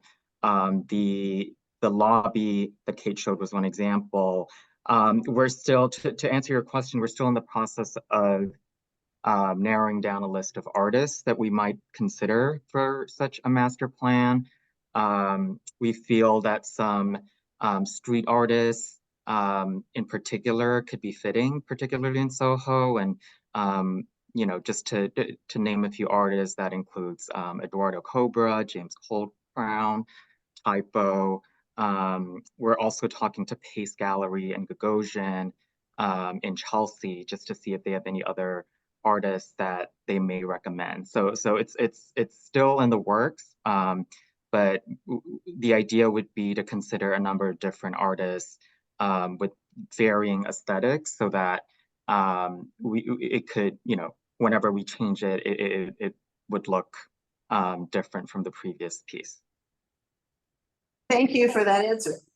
And the owner chooses ultimately the artist to be commissioned. Correct. Okay. Brian, Okay, so yeah, thank you very much for this presentation and explaining how you did relate to all of the rules governing any advertising signs. And I appreciate the clearances from the front facade and the roof and the windows and all of the other criteria that you showed. The one thing that I remember from previous applications for advertising murals was that there was a percentage of the exposed wall that was allowed to be used for any new signage. is, and I noticed that the area that you've designated has 3,198 square feet of space for that. I'm wondering what percentage of the total wall that is.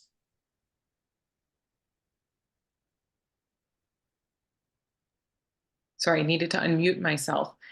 So of this entire portion, I think we note here that the area of artwork within the northern secondary facade that's visible from the street is about 43%. So I would say, yes, we're in the realm of about 50% of the entire wall, but I just want to be clear. The reason why there's that 20% requirement is because they're trying to keep it so that the advertisement is still in keeping with the typical sizing of advertising on historic buildings. And we are, I'm just going to hop back a couple of slides. We are trying to keep within the general dimensions of what we know was historic signage on this facade, even though we do not need to comply with that requirement because this isn't going to be signage. So let me just hop back to the historic, there we go. So you can see we're working with kind of roughly the same area. I mean, we kind of guesstimated this lower portion because some of it, you know, is behind that building. But that's also kind of what helped us to determine the extent of this artwork. Go back to that previous slide where and zoom in to the vertical height of the exposed wall. Sure. So you're saying here? Yes, zoom in. Sure. Thank you. 75 feet 4 inches. Thank you. Okay. All right. Thank you. Sure. Oops. Eugene or Chenault, do you have anything more? Yes, has you showed a picture of what looked like a ghost sign, and is the ghost gone now? Yes, it is. Well, I would say that when we look at the, let me pull up.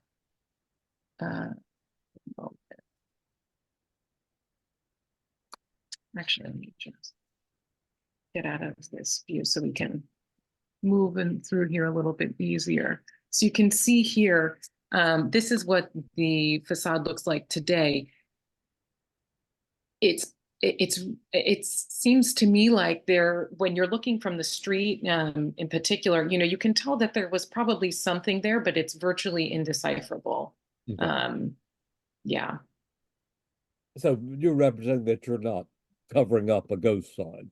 No, I mean, yes, I would say that we do not feel that that's what we're doing. Okay. Other questions from anybody, anywhere? Yes, there are two people from the public. I think Pete has his hand up first. So Eugene, if you could promote.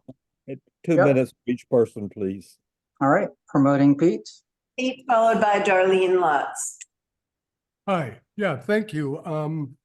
And thank you for the clarifications about the application. One thing, the diagonal that you show that outlines the height of the buildings going up Broadway, is that outline meant to contain the imagery, or is that just a reference point? Meaning, Meaning, will you be painting that purple area there? Is right. the shape of the mural? No, sorry, let me clarify. So what's in purple here, that's the portion of the facade that's visible from the street. Understood. And what is outlined in green is what we're proposing to be the extent of the mural. Okay, very good. Also, I note that the image you show for 95 Horatio Street, where there is a mural and a mural master plan. Mm-hmm. The language of that master plan, which is available online, says that the parameters of the permissible artwork, limiting its size and precluding illumination, advertisements, and kinetics, will help prevent the installations from detracting from the building or streetscape. I don't see in your example of language that you are including something that would preclude advertising, even though it is your intention not to have advertising. I think including such language would be a very wise move, and perhaps landmarks will require that. So I would suggest that such language be added. I live on this block. I've lived on this block for 45 years. And so I have a somewhat of a more close interest. But I think that the addition of actual murals and artwork could be a real positive thing for Soho. It echoes back to the way things were at one point, and could be encouraged. So that is, I think, let me just look at my notes here. No, you've cleared it up, and I think, you know, just limiting it to never, ever, ever will it be an advertisement, as long as this, whatever you're calling it, this master plan is in place, would be a good move. Thank you very much. Thanks, Pete. Eugene, Darlene Lutz has her hand raised. Yes, so Darlene should be in the panelist list. She should be able to speak. Hi, good evening. Thank you, Eugene. I am able to speak. My name is Darlene Lutz. I'm a longtime resident of Soho, and also have quite an extensive background with art. My question about this project, which is ongoing for 6 years, as I understand, will be switched out once a year for 6 years. It seems a huge financial commitment, knowing how murals are created. Is there a budget set aside to do this? And if so, can you give the spec on that? And is there a budget per piece? Also, the timing of this. How long is the artists or the muralists actually, because muralists aren't actually street artists. They're two entirely different things. How long, is the spec on this to mount one of these pieces? And at what time of year will that be done? Ma'am, I don't think that we can properly ask about the finances of it. That's not a landmark issue. However, the timing can certainly be commented on because that affects the public, and not that there's anything on the sidewalk for this, but I think we should avoid the financing of it. Have you an answer, or do you wish to answer about the timing? Ed, I would let you answer that if you feel that it's appropriate. My guess is that we're not ready to share that information just yet. Yeah, I think we're still in the process of figuring that out for ourselves. Per the presentation, I think we're currently thinking once a year, but we haven't decided on a time of year, and whether it would be the same time of year every year. Okay, thank you. Is that it, Susan? Yes, it is. Okay. Does anyone from the, first we should start the business session. Thank you to all of the applicants, and I hope the baby is sleeping well, ma'am. Thank you. Thank you for presenting for 530 Broadway. Thank you. Thank you. Okay, we'll have the business session now. In the interest of good order for papers, if nothing else, we'll go in order that it was advertised, which is that 530 Broadway is number one. Are there comments on this one? Yes, I would say that I would second Pete Davies' suggestion that that language be added, that no lighting, no advertisement, Nothing kinetic. nothing kinetic, along with the other criteria that they showed us. We can lift it from the agreement with Whitney. Yes. Yeah. Because I'm sure this must have come from the commission initially. Otherwise, it's approved as an addition to Soho in the manner of things that exist there kind of language. Yeah, let's hear it for art in Soho. Okay. Annie, are you raising your hand to talk or are you just waving it around? Okay. Approval. 229 West 12th Street.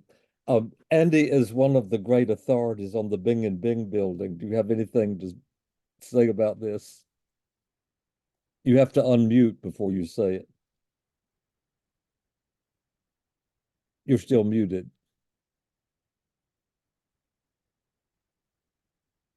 You're still muted, Andy. So freezing up. Having trouble. There we go. I can. I'm There you not too go. good at operating. You just wanted us to be more eager to hear what you had to say. I think it's, you know, a nice addition to a lovely building.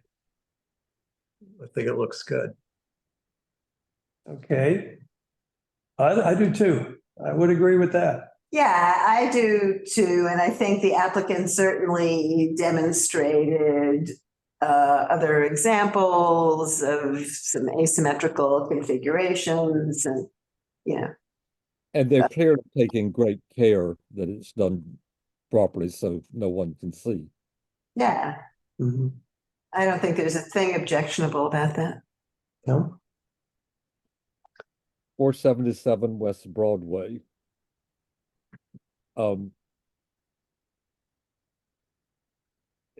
Certainly it's clear what's happening now after the presentation. So in the end, does anyone disapprove of it or anything particular about it? We had a lot of questions.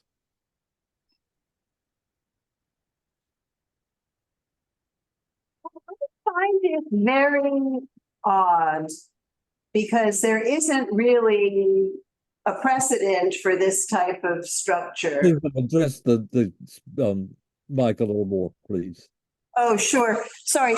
I find the whole thing a little bit odd. I'm not sure I can fully articulate why, other than that there is really not a precedent for this sort of structure in Soho. And I understand the references to the taxpayers and to the various other kinds of structures that preceded designation.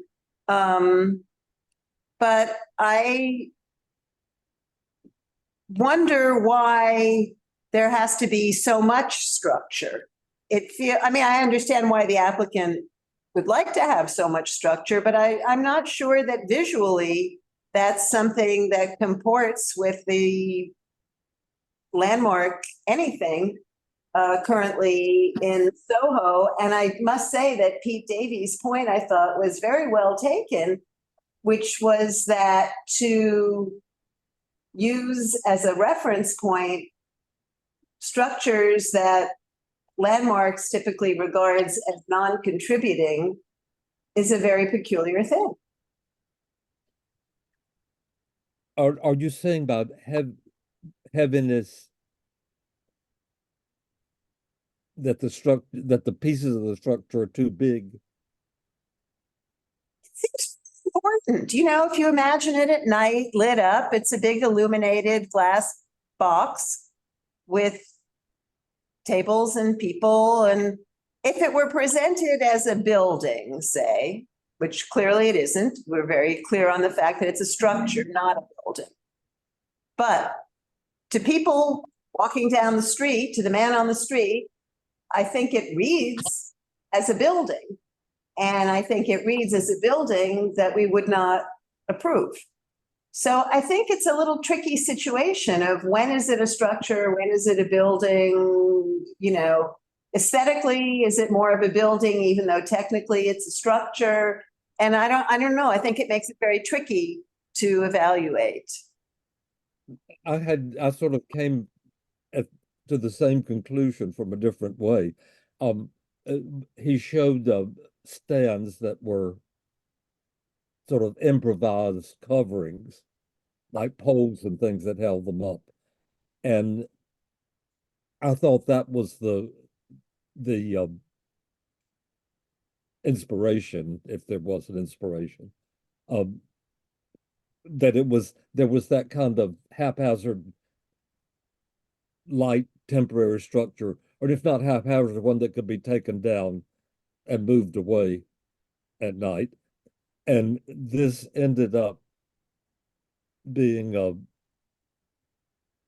it reminds me of museum buildings somehow.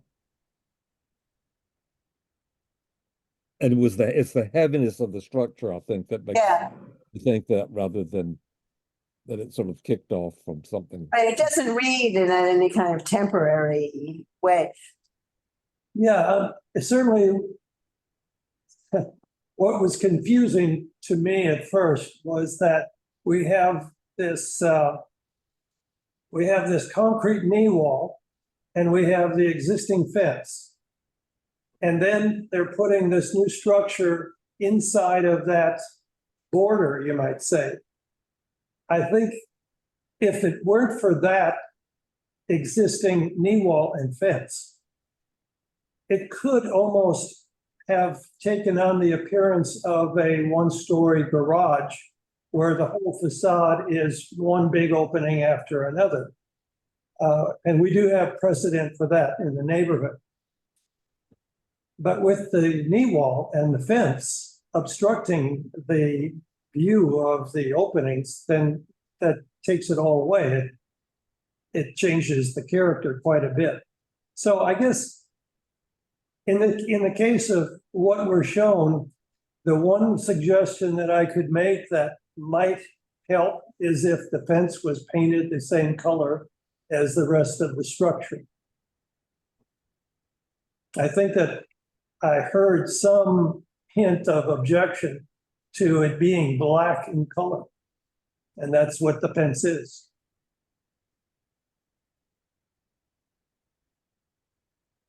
My question about trying to get the height of what turned out to be the height of the fence had to do with, as you look at it from afar or from near, it reminded me of mid-century houses where the bedrooms always had high windows so the bed wouldn't be in front of a window. And they're not quite clear story and they're not quite windows, but something in between. And I think that line and the little bit of clear glazing above adds to the heavy look of it. I have to say that it is very heavy. Like, I'm looking again at some of the pictures that they had, you know, like on slide 4, which is like the fence with the vegetation, I guess they put up, that gives it the appearance of a very solid wall. And it reads like a building. Whereas in the past, you know, I think about, I don't know, 10, 20 years ago, maybe 10 years ago, over 10 years ago, it was not that, it was not that solid. You know, there was not this green vegetation, and it was much more open in the past. But now it just seems like they have all the walls and now they're adding a roof overhead. It's essentially a building, isn't it?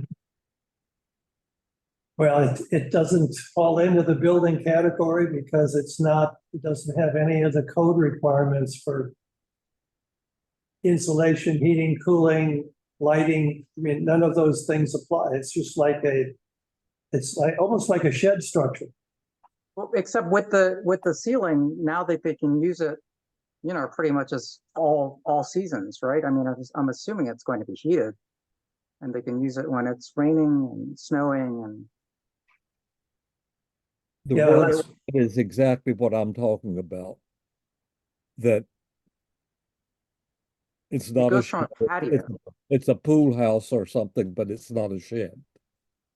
And that's the spirit of at least the pictures we were shown. Yeah. Clearly we're unhappy with it. To what degree we want it to be lightened?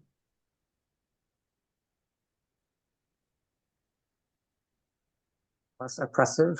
I don't know. It reads very more, heavy. we want it to be more open, is that right? Because if the other half of that is a sidewalk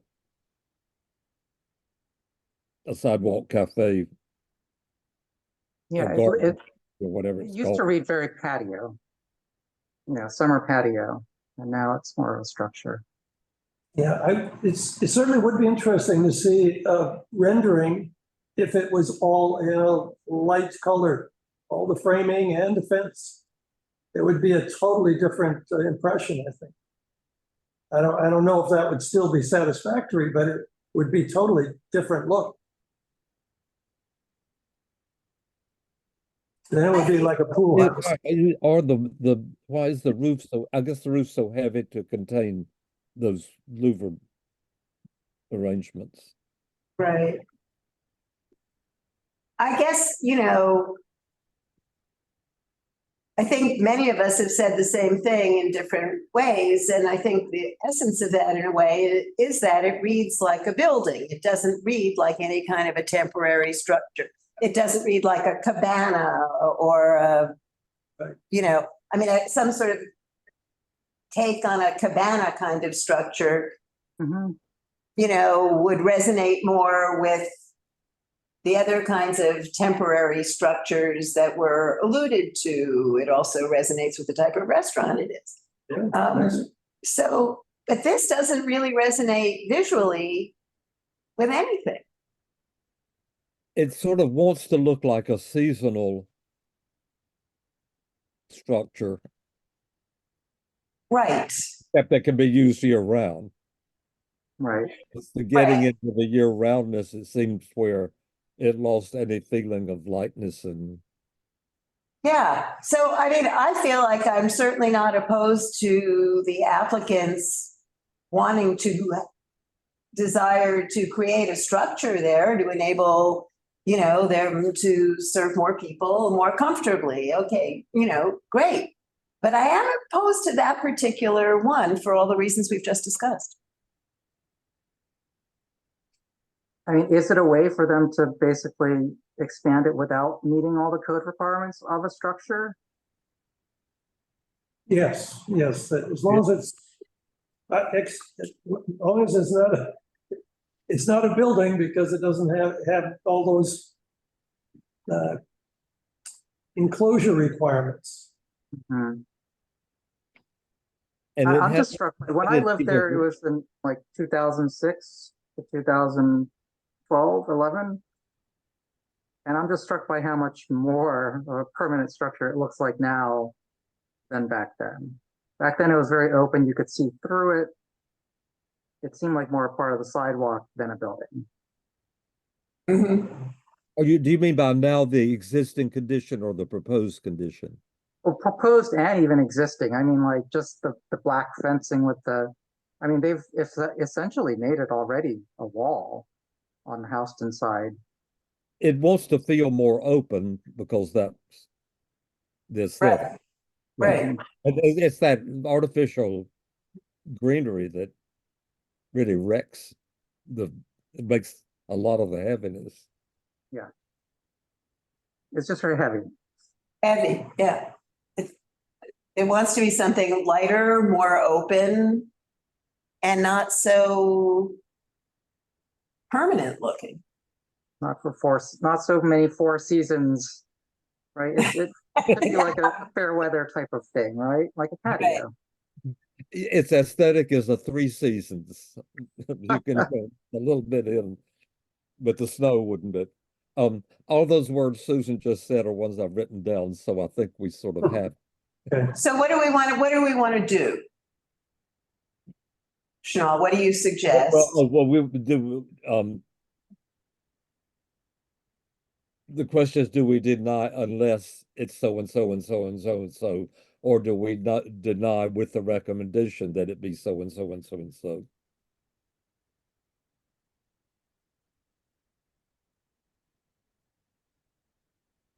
Or do we simply deny and ask that they come back with a redesign? Yeah, the unlesses deny unless would seem to get a little cumbersome for what we're saying.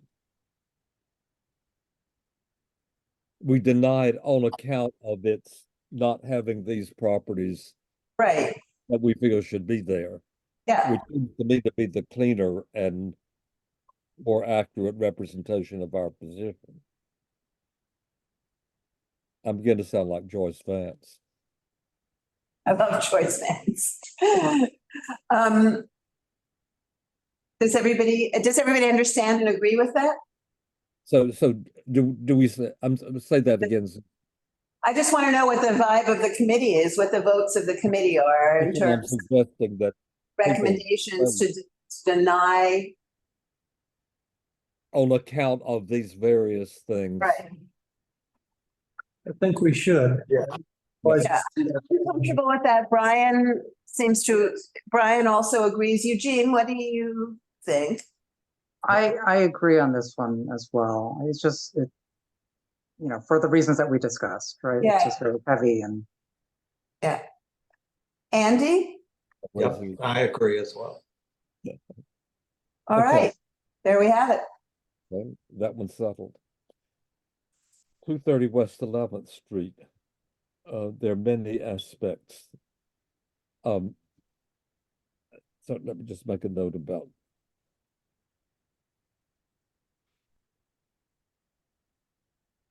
We do want to mention the front facades as that's part of the presentation. The stair, bulkhead, mechanical fence, and so forth. I saw nothing to consider except the visibility. Yes, I would agree with that. And I would call it minimally visible. Yeah. I certainly, when I went by there a few days ago, I didn't see anything of the mock-up, but I got the impression they may have added some mock-up to it. But at any rate, it does seem minimally visible. And what there is an accord with many examples in the neighborhood. Yes. The chimney is just pro forma. Mm-hmm. The rear, I can't think there's objection to undoing all that random looking irregularity. Basically taking out all the extension and strange windows that exist. The demolition part of it. So the question is the proposed 3 floors of French windows. It didn't look bad, but it's certainly unusual. Well, I appreciated the fact that they didn't go with massive, large glass wall, practically the whole wall of glass. They were restrained. Tripartite. Yes. Yeah.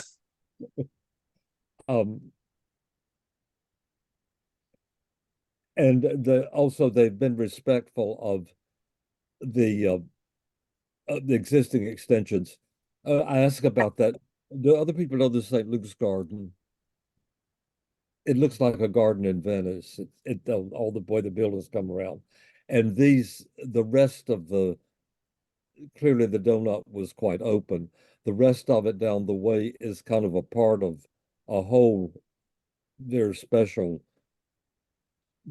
reasonably pristine donut joining onto this very large and unusual open space. So that's well preserved by what they've done. Thus far, we have no objections. No, That's a question. I have no objections. done. No, But I have never seen a two-story cellar in my life. Here for the water table and the rocks and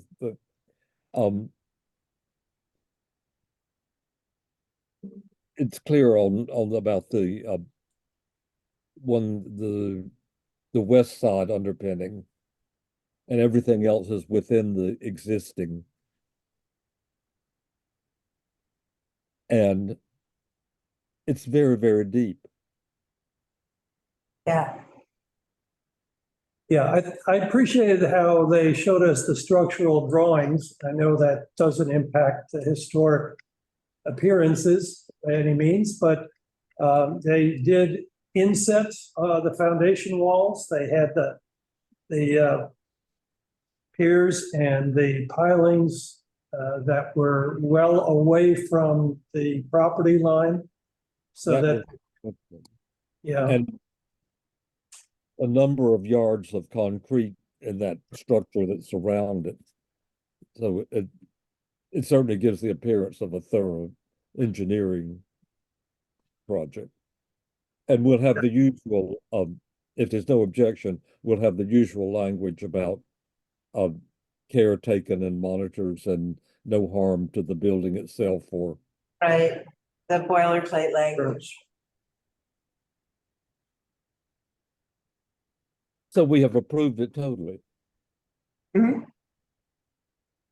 This one, yes. Yep. Okay. Janelle, we have some new business. Yeah, we've half of which we've done. Right, but we have half left. Yeah. And so the other, I need to get the other one up.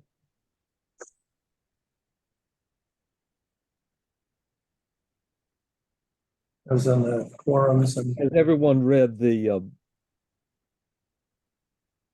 Parks and Recreation Historic?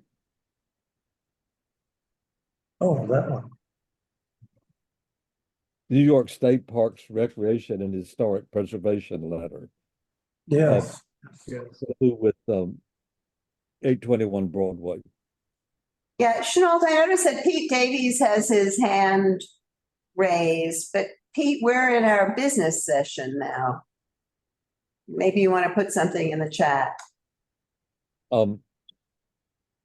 It clearly is a building worthy of things, certainly worthy of landmarking.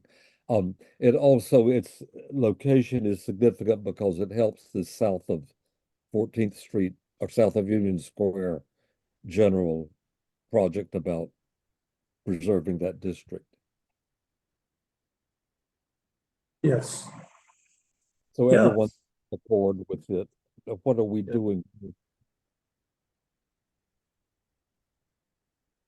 Well, based on the principles set by Susan. Oh, Susan, you're still here? She is, yes. That The we other- do, if there's time, we could take this to the meeting next week. And if there's not, we'll send it in the same way. Can that be agreed? I don't see and I don't remember, but we need to be careful if there's a time consideration for this. So we'll handle it in the manner of the previous one, if there is a time consideration, and if not, we'll send the recommendation to the board next week. Right, I mean, it's wholeheartedly endorsable. Right. Susan, is that a good way protocol wise? Susan Kent. Oh, she's still she's still open, but she's not there. Okay. That seems just a reasonable thing to do. Because she pointed out that the reason we're not sending the prior one is because it has to be done this week. Right. So if that's agreeable, we'll word it that way. And well, I'll find out and word it according to whether it's to be done by us or by them. Procedurally, yeah. Okay, any other comments and so forth? I know that this day threw everybody, but it was just the reason that we're only meeting tonight is that originally this was an absolute full and overflowing meeting that we could cram in. And if any more applications had come in, it would have been a disaster. So we couldn't move all of this to Thursday and give up Tuesday. If anybody understands that.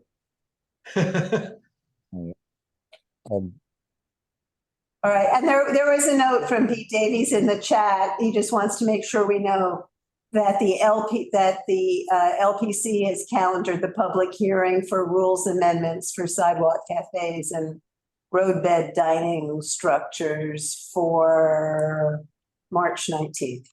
So everybody can see that in the chat. Oh, good, thank you. The link. We've gotten Thanks, great Pete. about that. I won't be here next week, and Susan will present at a board meeting. And Brian, if there are any questions that come up at the executive session, do handle them. Sure, together we'll do it. You will handle it, yeah. Okay, we'll get these out and have them ready for well, we have plenty of time to work on the resolutions since we're ahead. It seems like Monday holidays have ceased now. As I looked ahead, we're on the strict Thursday and then the following Monday if required.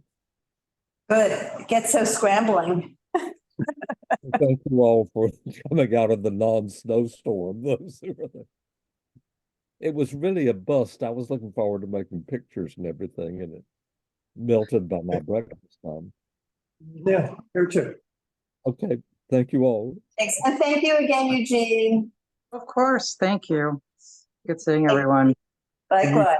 You're going off, turns off everything, right? Since we're unguided. Oh, yes, it does.